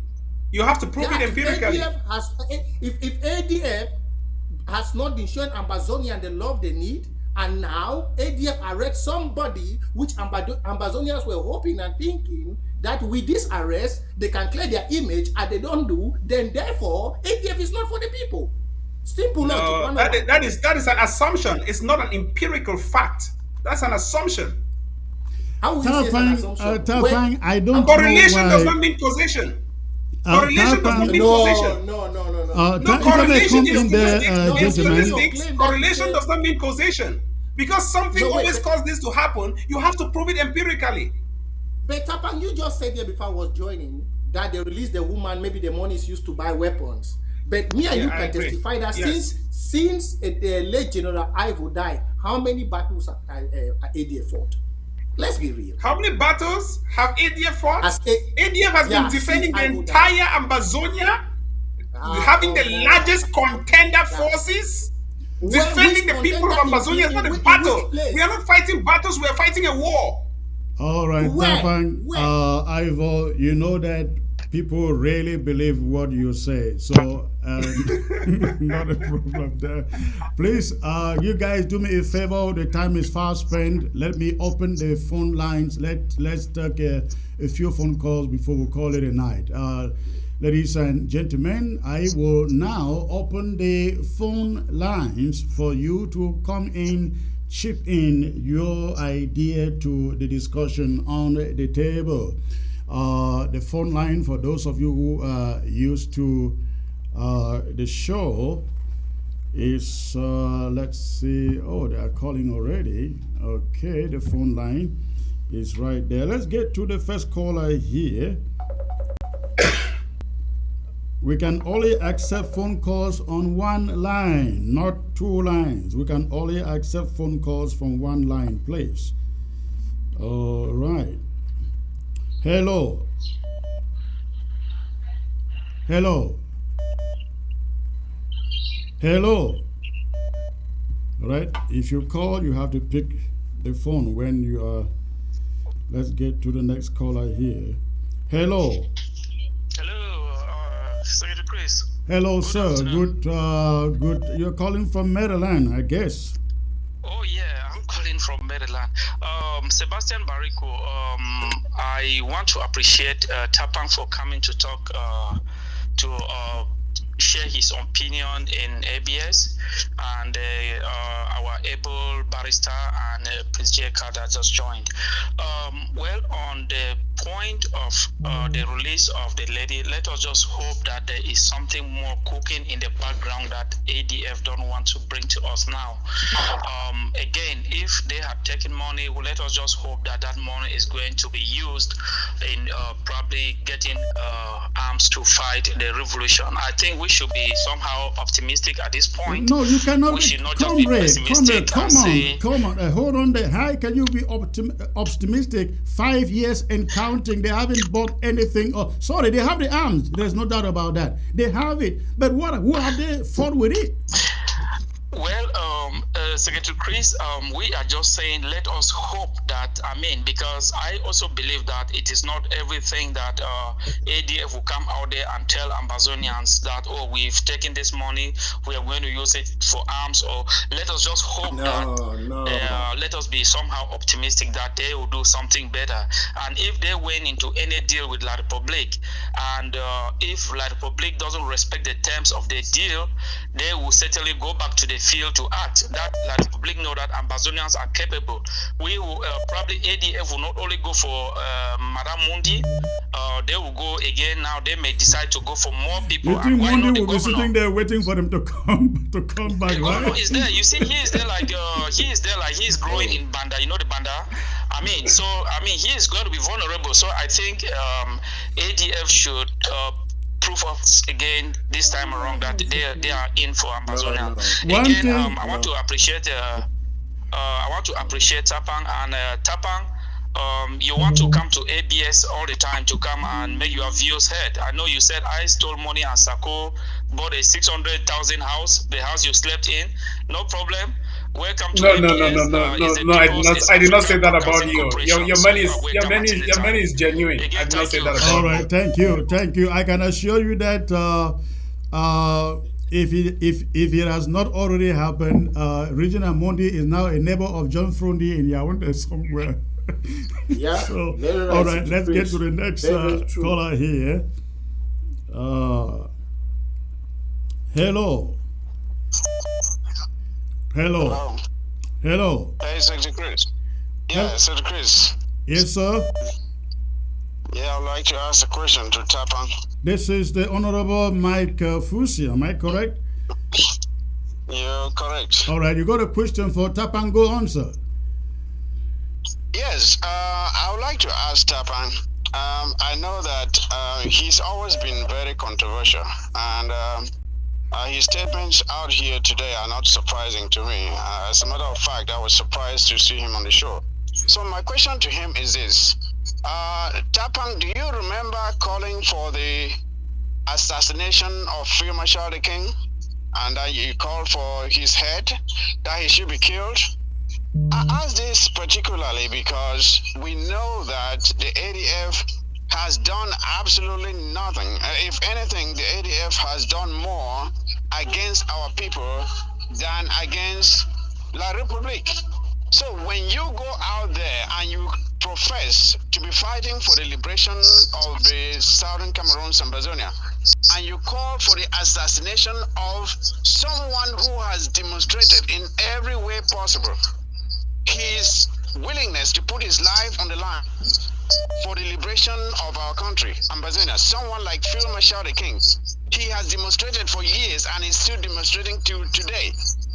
What can you still defend that statement you made that Field Marshal the King should be killed, especially compared to the abysmal performance of the ADF? All right, thank you, sir. I will give Tapang a minute to answer the question. Thank you. Tapang, go on, please. Thanks for that caller. Hello? Can you hear me? Tapang, go on. All right, thanks for that caller. I will just start off by his first part of the question about the controversy issue. I think I'm not controversial, but I think I'm broadcasting to people who have controversial brains. Some people do have controversial brains, so it's difficult for them to decode what Tapang always says. And I understand because we're in a revolution where people are of different categories and their reasoning types. So it's not surprising if someone with a controversial brain comes up to say, hey, Ivo, I don't understand your message. You're sounding more controversial. It's normal. The second part of the question, it comes to Field Marshal. I raised that statement because Christopher Anu, who sits here, was advocating for the killing of other Ambazonia generals fighting still for the same cause. So, what is good for the goose is as well good for the gander. Unless Mr. Christopher Anu has backed down, which I think he has, maybe he has realized some of those mistakes. Likewise, I've also backed down, but we are moving towards the same path in a revolution. Wonderful. Tasan, if I may But why add don't we to, say if, Secretary Chris? JK, hold on there. Hold on there.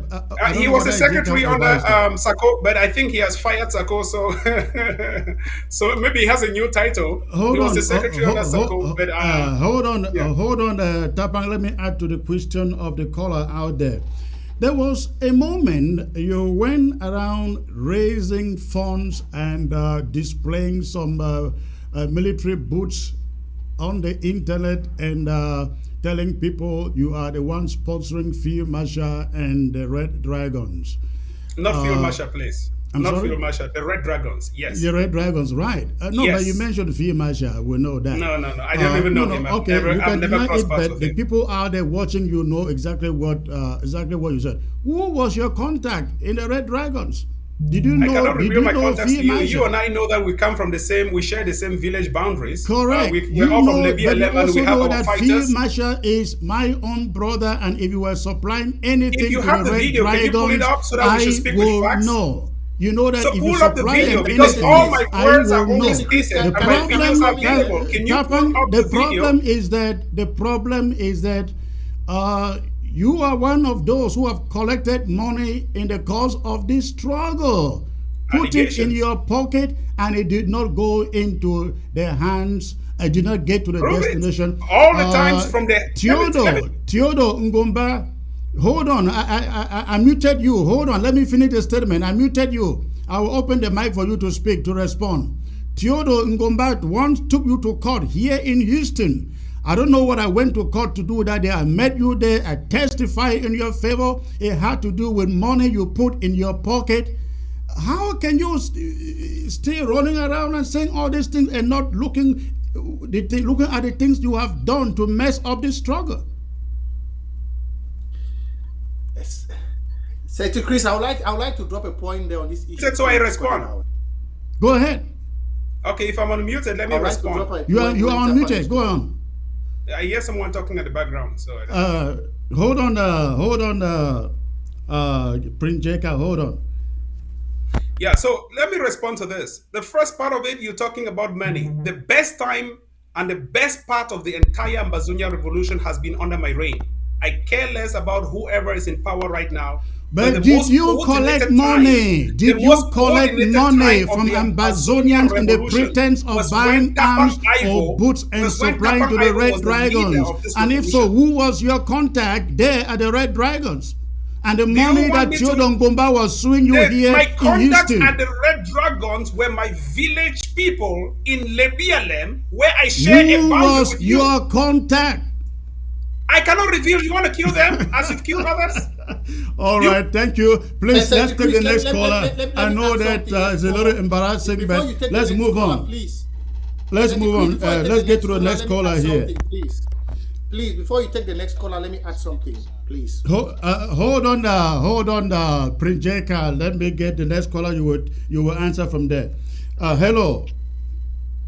Yes, greetings, Secretary Chris. Greetings, Tapan. Greetings, Prince Jacob, and greetings to my brother, Barrister Tumasang Martin. My question goes to Tapan Ivo. Brother Tapan, I want to thank you, for all that you did in the early days to take this liberation struggle to the next level, where it was able to come to the diaspora. It galvanized us. We have now organized ourselves. We're contributing, and we're trying to fight to secure our freedom and our liberty in our various movements. As you are very aware, you in particular and several others, even Secretary Chris and many other people have made incendiary comments against each other, which is making it difficult for us to work together. We've heard the recommendations that have come from the Honorable Tibo Naj, who is encouraging Ambazonians to come together in a coalition kind of set up so that we can speak with one voice in our outings when we're meeting the diplomatic corps, even though when we're in ground zero, we can be fighting from the left, the right, and center, punching our public using our different movements. What advice, the question I have for you is, what advice can you give to your own organization and other organizations as confidence building measures that they can perform so that the temperature can be reduced from all the incendiary things we have said to each other so that we can get to the point where we can form this coalition? Secretary Chris has done a great job in opening up ABS to allow people to come so we can all talk to each other and hear what each other's side is doing and how each other's side is thinking. So I think the communication is the first step. But what would you recommend to everybody else, your movement in particular, the ADF AGOC, Ayuktabe, Iya Marianta team, Sokadef, all the other myriad of groups that we can do to as confidence building measures so we can eventually get to the coalition that we need to get us to ground zero and liberate our homeland. Thank you. All right, thank you. Tapang, please, briefly, so we can get other callers.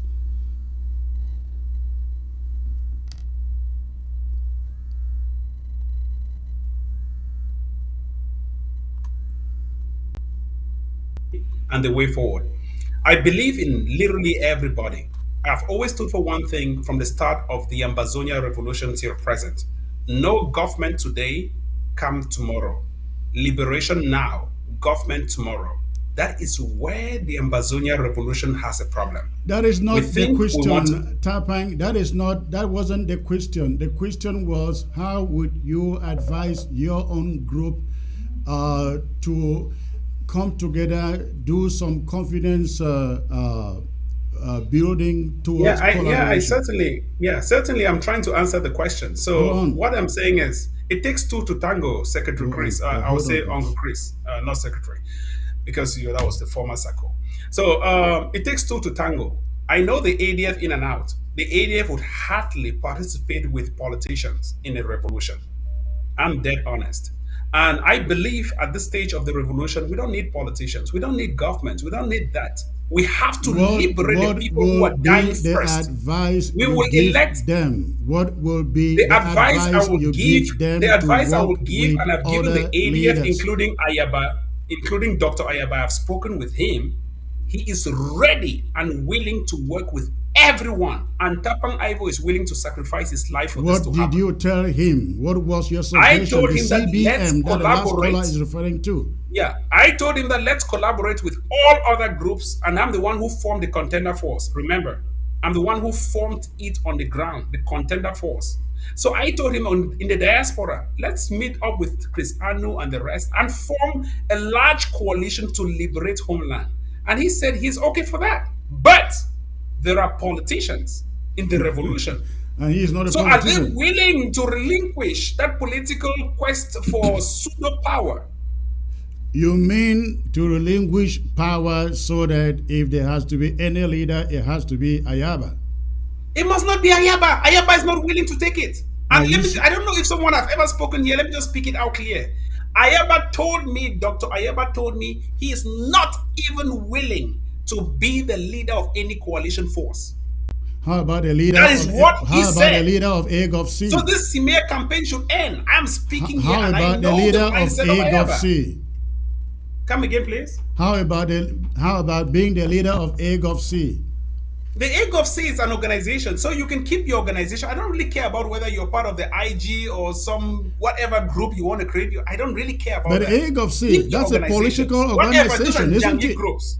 The AGOC, that's a political organization, isn't it? The organization we're going to form is bigger than AGOC and the IGs and all of those things. Hold the line, please. All those right, let's leave it there. Those are all little groups. Prince Jacob, please, I give you 50 seconds so we can get more callers at this moment. Go on, please. Secretary Chris, really, I wanted to say Tapang is a very, very good propagandist. That's his job he did since when he felt humiliated after being the consortium. He's laughing, but he knows he's a very good communicator, and he did a very good job as a consortium leader there. And when I see you spending more time to hit him with questions, Tapang know what he's doing here. Tapang is a very, very intelligent Southern Cameroonian youth, and he did a good job at his time. But if you don't know the role he has to play in this revolution, then you get him confused. That's why ADM brought him into the game. When Bala and Pata sang, they made him feel humiliated after chasing him and Mark Barata away as the consortium leader. So I want to say this year, but this year, now at this time, we're talking about the Amazonian revolution and those dying on the ground. But whatever we do here, let us know that tomorrow we will testify. So whatever you see Tapang is doing here, he's just struggling to redeem his own self and play us along with the game. Me, I know that very, very well. What ADF has done and whatever we're talking about, unity or whatever, Ayabacho will accept those conceptions because they don't buy to his way. They don't buy to his ideology. They don't buy to his concept and that of A of C. That's the simple thing. They want everything to be dissolved and then it goes their way. Yeah, they are those kind of selfish and greedy people which if things doesn't go their way, better we destroy it. And it's those head that made A of C parted ways with the SCYL of Dr. Ebenezer Akwanga. Even him and Ebenezer Akwanga also splitting from NCNC. So the division line has been something that has been trending. The division line started from NCNC, then Ayaba and Akwanga could not be together. So don't expect people who have been bent on division to form unity. No, people who have been bent on division are based on their interest. And people of personal interest can never form a unifying factor, which we find in the consortium. And Tapang's anger, me, I know he will not say it. I know we are youth. When you are humiliated to a certain level, you become a propagandist. So let's focus, please. All right. Thank you. Let's get to the calls. Hello. Hello, sir. Good evening, sir. Good evening, sir. I know you are calling from Ground Zero. Where on Ground Zero, sir? Yeah, from Bamenda. Okay, quickly, so we can get a few other calls before we go. Yeah, thank you for having me. Greetings to the panel. Firstly, I want to say that I want to inform. Let me inform Tapang Ivo that it is very, very unacceptable for him to come on the platform there and show so much respect to the legitimate president of Amazonia, Iya Marianta. Tapang, you had your era. You were president of the consortium. People respected you. They regard you as leader. Your era is gone. So you must respect the duly considered leadership of Amazonia today. Iya Marianta, she holds more than 95% of Amazonians are following her. So there's nothing anyone can do about that. She's the president of Amazonia. Secondly, we have passed on the area of arguing about the ADF. They have proved all time and time without number that they are not for Amazonia. They are not the revolution. I am on Ground Zero. The kidnappings they do here, the atrocities they do here, but there is no day you will see where the ADF has actually stood against those terrorist military the way the restoration fighters are doing. So we have passed the era of arguing about the loyalty of the ADF to this revolution. And then tell the Secretary Chris, I want to inform the leadership that Brazzaville's vehicles are going about in Bamenda doing business as if there is no problem. Brazzaville's vehicles. Today, I stood somewhere in Bamenda today and I saw 3 Brazzaville trucks transporting drinks to go and sell as if there is no problem. So this revolution is suffering in many, many ways. And this is a very prominent one. At this point in time, it is very unfortunate. Something has to be done. I have suggested that restoration fighters should be instituted in Bamenda. We have ADF in Bamenda, no restoration fighters. That's why you're having these lapses. Thank you very much. All right, thank you. We will just move on to the next caller. No comment there. I think that was more of a comment. Let's get to many calls. Can I say something maybe to that last call? 387 calls have come in within this short. I can say something to that last call, Brother Race. About 3 or 4. Hello. Hello. Yes. Good day. I want to react with respect to the release of Regina Mundi. Go on, sir. Go on quickly. 50 seconds. Yes.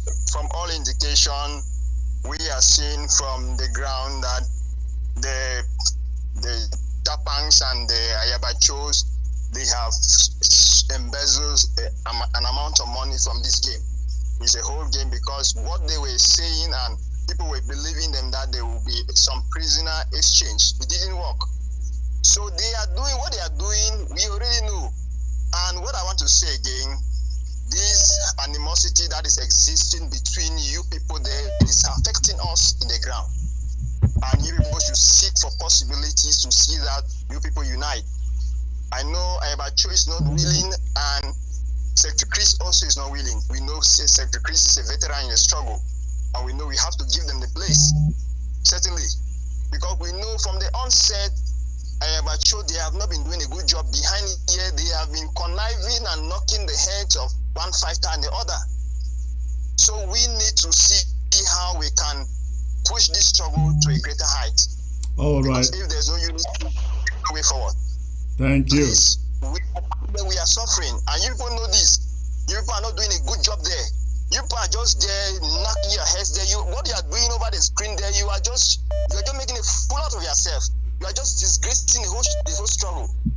You are putting us in a perpetual mode of confusion. All right. Thank you for the call. Thank you for the call. Let's get to the next caller here. Let's get to the next caller.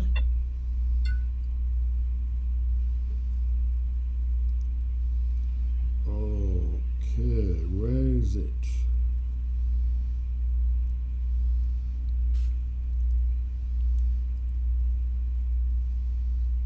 All right.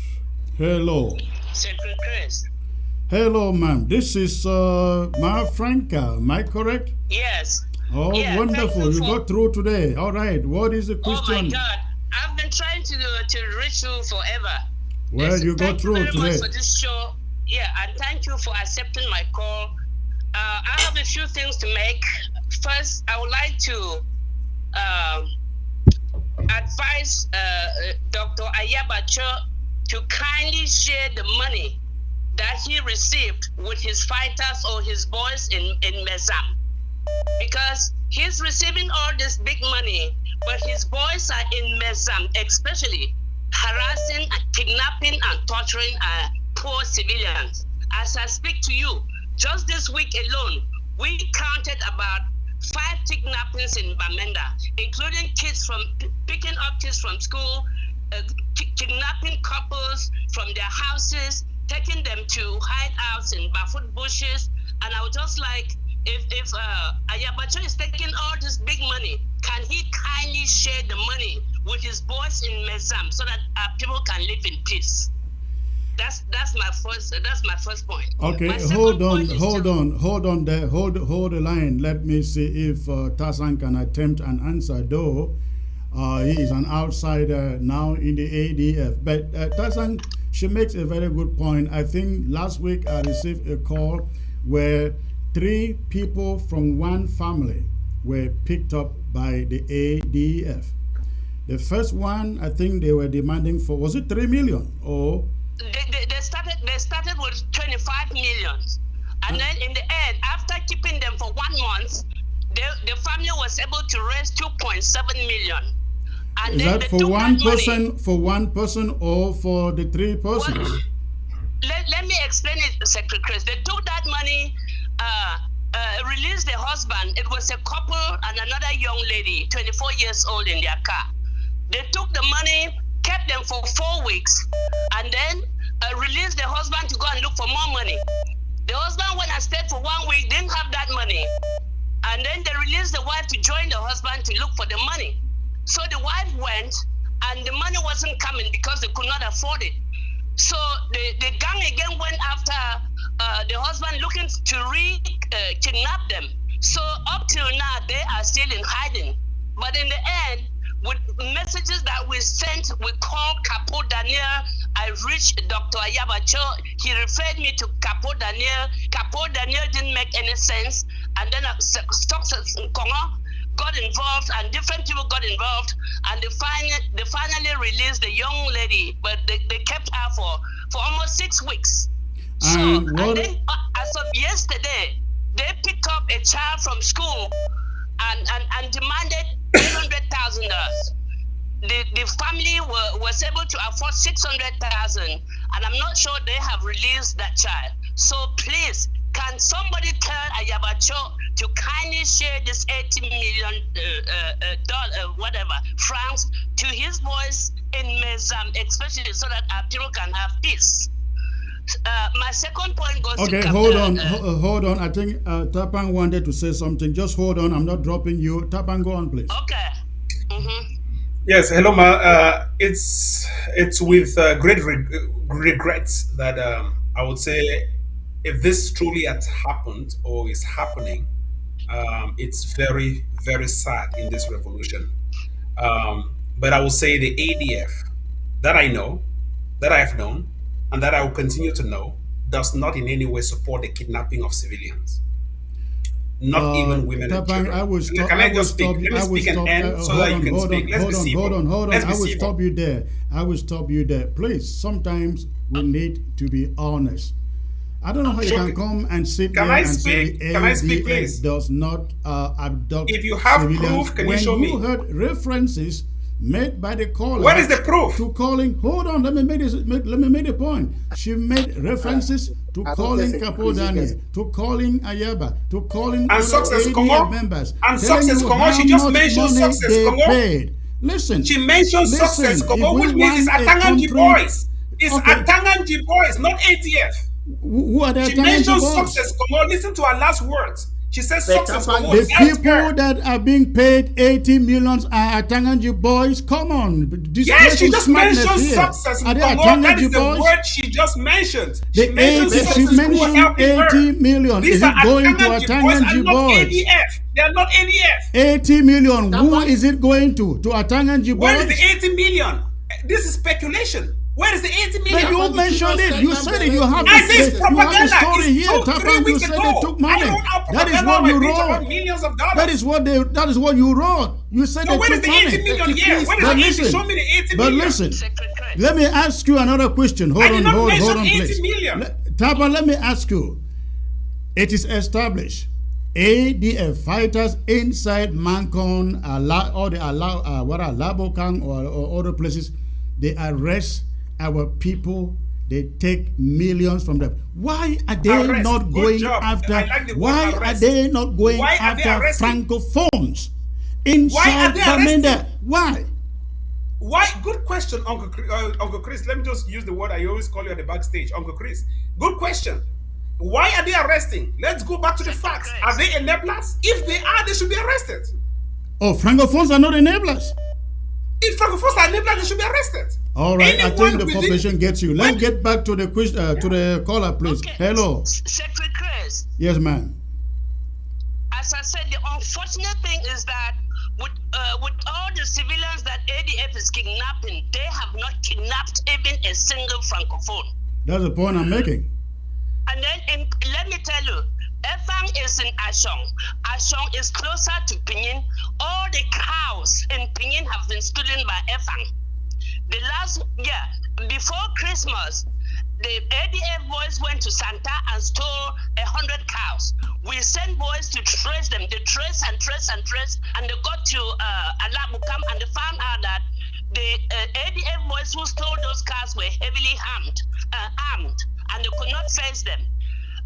Just a month ago, Efang of Ashong also sent a few Fulani boys to go to Pinyin, and they swept what Dr. Fonkam's cows, all of them, not even leaving one. So ADF is really making money out of this, out of the sweat of our people, and they need to stop. They must stop. All right. My second thing is to Tapang Ivo. Tapang Ivo, I know you. I've spoken to you. You are very arrogant and very disrespectful. We pay, some of us pay for ABS, and you cannot come and sit there and disrespect our president, Madame Marianta. Tapang Ivo is kind of divided now because he is not in the inner circle of Ayabacho's group, and they're not sharing the money with him. But that's their business. If he accepts to come on ABS, he must know that some of us are funding ABS, and he must watch his mouth. He's very ignorant, he's very arrogant, and next time we will not get him to come come to ABS. Okay. He must respect our president. Thank you, Secretary Chris. All right, thank you. Not only respecting our president, I think when you are on television, you have to demonstrate some dignity no matter who you are addressing. We can all disagree, but we have to speak to each other with some dignity. All right. Your hand was up, Tapan. Go on. Dr. Chris, can I drop something? I mean, let me just briefly interject here. I think what she's saying is absolutely right. I'm very arrogant to every enabler and La République du Cameroon enabler, including her. Dr. Chris, can I say you are something? demonstrating it here. Unfortunately, the people out there watching and listening to you, they are more dignified than what you try to. Can I drop in something there, Secretary Chris? Let's get to the next caller here. This is, I missed that caller there. Let's see who is next, ground zero. Secretary Chris, Hello. can I drop something? I will come to you next. I will come to you, Prince Jeka. Hello. Yeah, hello, Secretary Chris, the anchorman. I thought you called before. Did I take your call before? No, you put me on hold. You did put me on hold, Secretary Chris. Okay, all right. Go on, sir. Go on. Good to hear. Where are you calling from? I'm calling from Mazam County. All right. I wish to applaud all of you in the studio, my brother Tapang Ivor, my brother Prince Jeka, because they are people of my age group. I also wish to applaud the barrister and applaud you, especially Secretary Chris. And I want to give in this key point here first, Secretary Chris. From today, Ambazonians should know that Secretary Chris holds the key to collaboration in this our liberation struggle.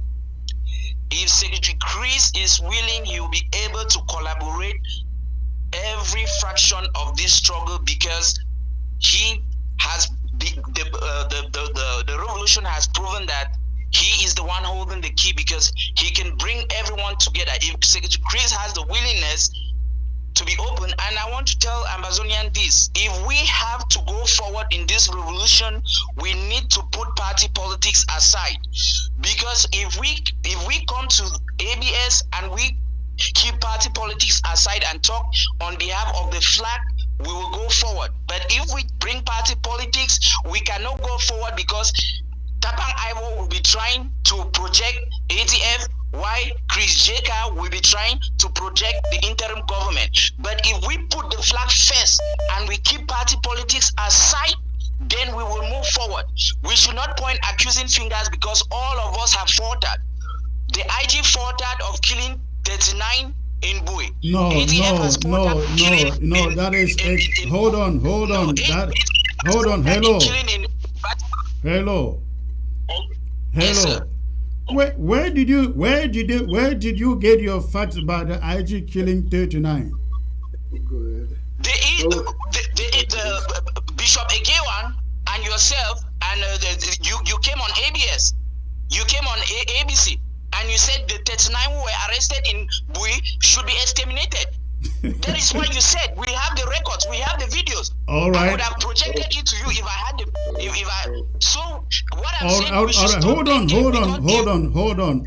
Every broadcast I have made, go to YouTube and you will find it. Facebook, you will find it. If you find it, please forward it to me, and I will invite you to the show. Yes, Secretary Chris, you can't deny it, because I'll forward it to you, but I'm not sure if you will be able to invite me on a show, because you made that pronouncement on ABC when you were still with Sako.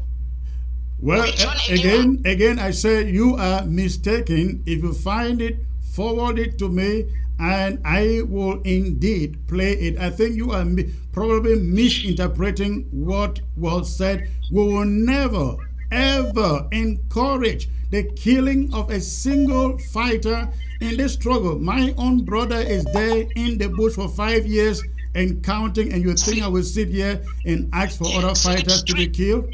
I think you misunderstood what was said, I guess. But listen, we need to take other calls. Let Prince Jeka respond to this so that we can move on. Thank you for the call.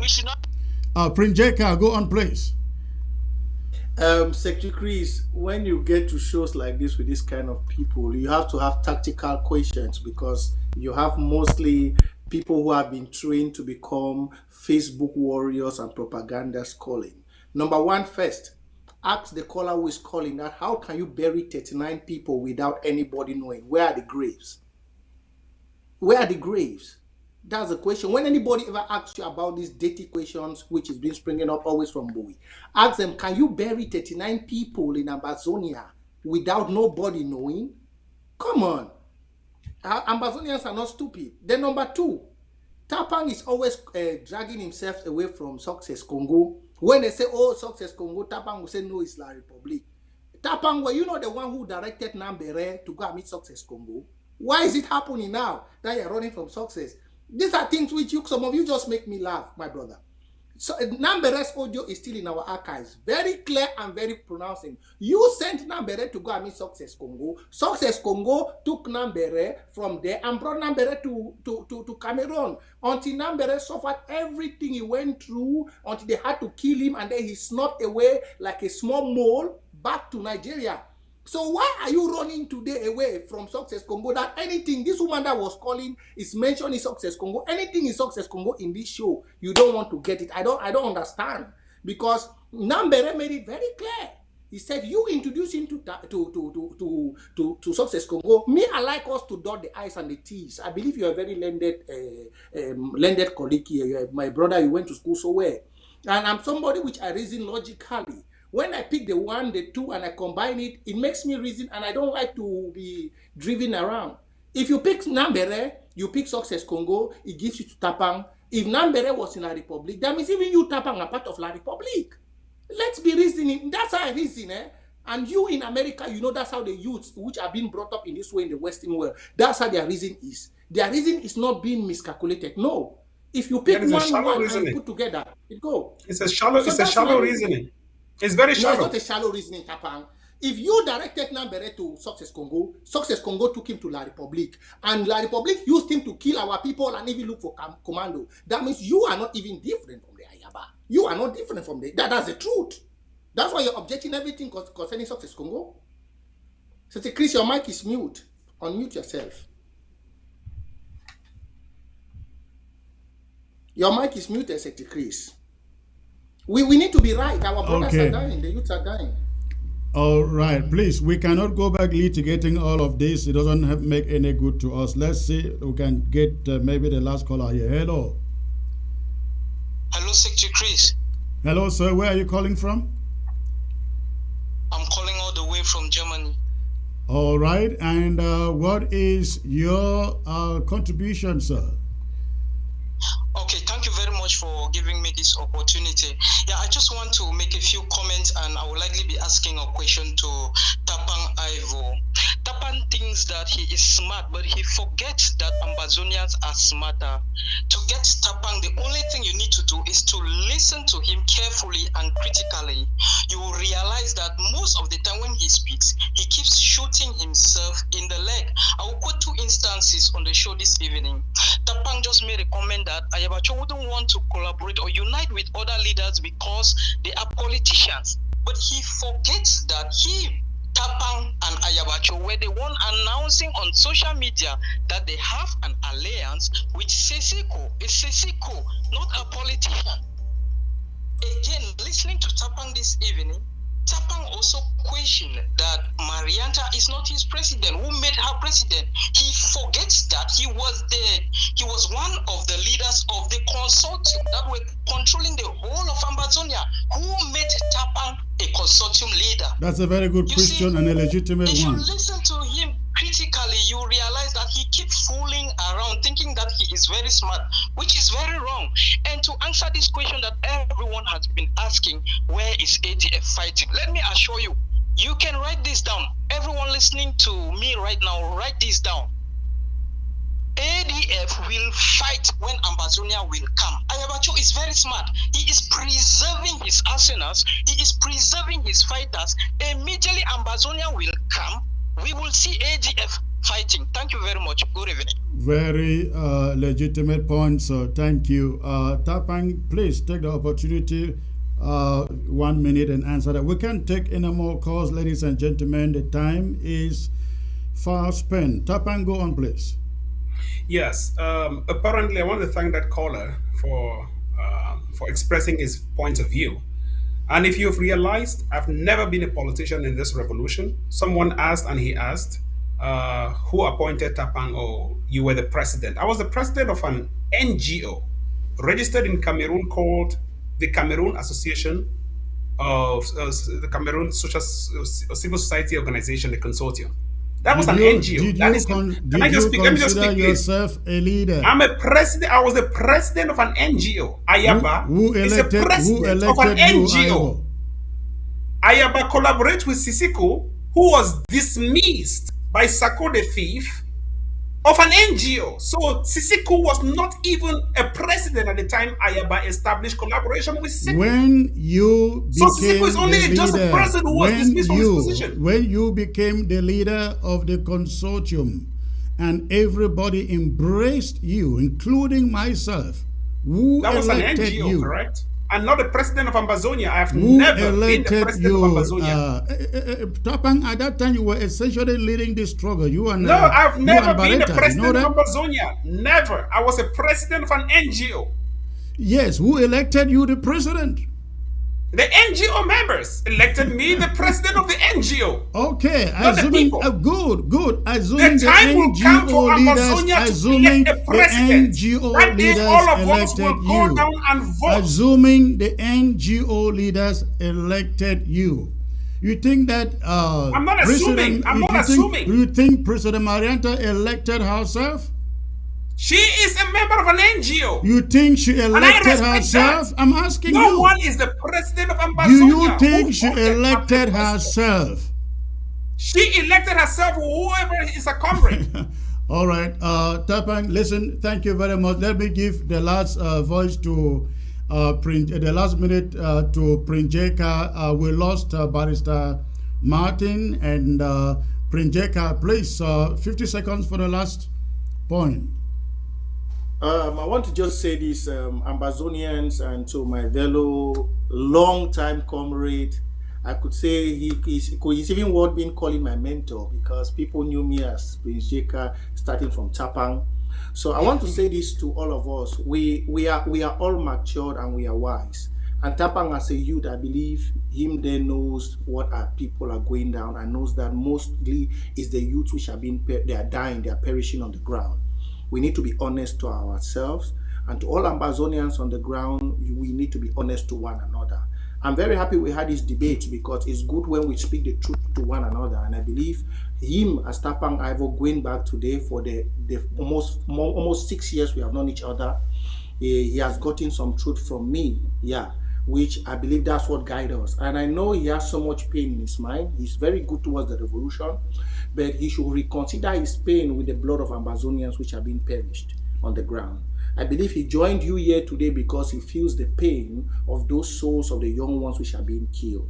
And based on that fact, whatever is making me feel bad, because I know he will not say it here, but he's feeling bad. I know.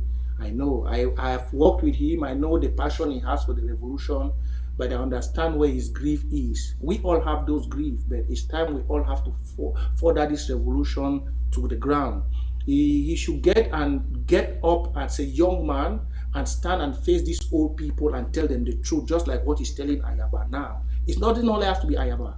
I used to say on my live show that the place for is today is Tapang that was supposed to be there. But because he took bitterness and anger, they say in life, once you start hating and you start becoming bitter, the next stage is witchcraft. So he needs to calm down, bring himself down as a Tapang we used to know, tell the people the truth, stand for the revolution, and then let's move this thing to be very easy. You can see he has a very great skill here. If we are not Ambazonians, you will fall for his tricks. You will not know that what he's saying here, some propaganda. You will easily fall. That's the truth. And that's are the gifts we have in Ambazonia. We are all blessed. So we should not use it against us, but we should use it for the journey to Boya. So that's what I have to say. And I want to tell Ambazonians that please be focused. And anything concerning ADF, I will not lie you for whatever propaganda Tapang has said here. Let's distance ourselves, because dotting the I's and the T's, if Ayaba is not involved in La Republique, there are people within his camp which him, the Ayaba, knows that work with La Republique. All right. Thank you. All right.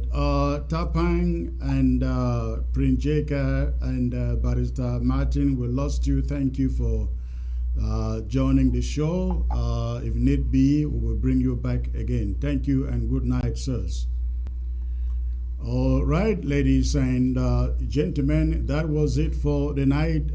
But before I go, let me assure you, at ABS, we want to foster collaboration and unity in this struggle, and we will not shy away from any debate, from any guest.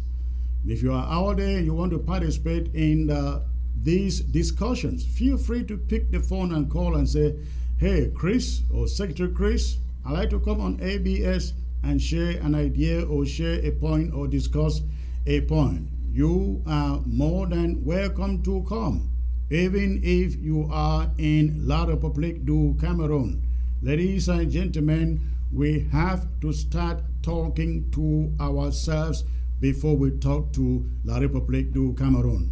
I am one of those who have been called severe names, including from Tapang Ivo. I invited him to come here. I should have said, hey, why should I get this guy here who has called me names? In fact, when I called him yesterday, he came on apologizing and said, hey, Secretary Chris, we know we are in this struggle. We have said certain things, but know that this is a struggle. I don't care about that. Mark Barretta said things like that. I brought him here. I am very open to bringing every Ambassadorian who has a point to ABS television.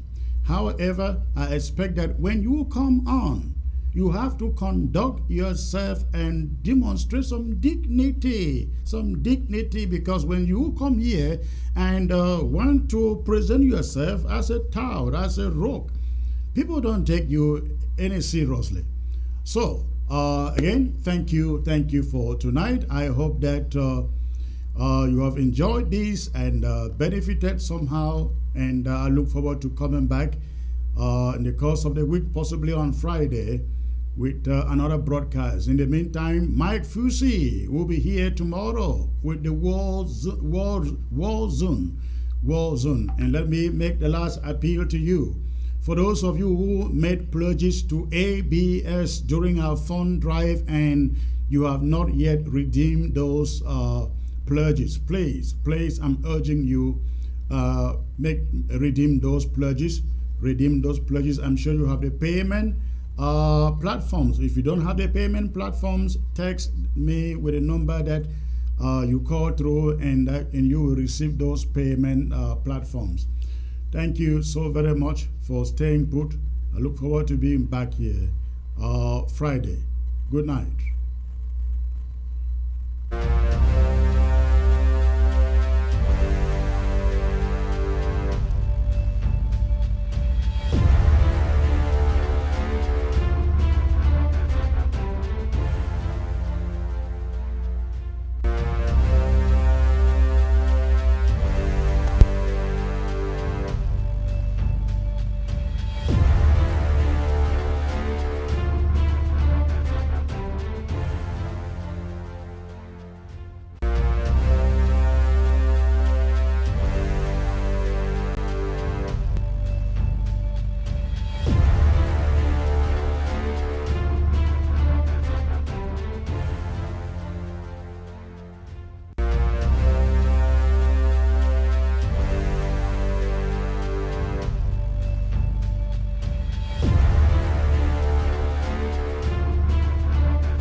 Emoma uwa o,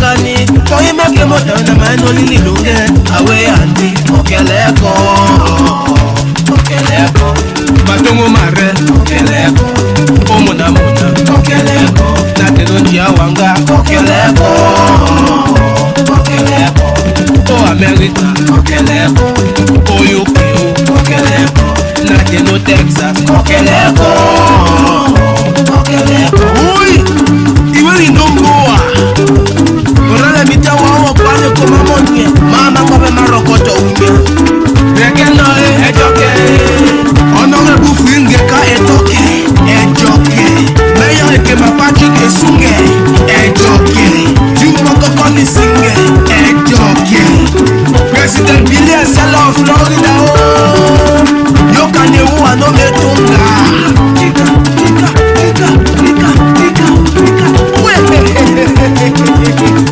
Emuma uwa dongi tekora Omuwele ya omowa Okeleko Okeleko Emuma uwa dongi tekora Omuwele ya omowa Okeleko Okeleko Emuma uwa o Adongi tekora Omuwele ya omowa Okeleko Okeleko Emuma uwa ratonga kumeyangani Toi meke moto na manoli nilunge Awe andi Okeleko Okeleko Matongo mare Okeleko Omuna muna Okeleko Natenonji awanga Okeleko Okeleko O America Okeleko O UK Okeleko Nateno Texas Okeleko Okeleko Ingondo na emberewe yo Eme ya monye oyo ndi makikide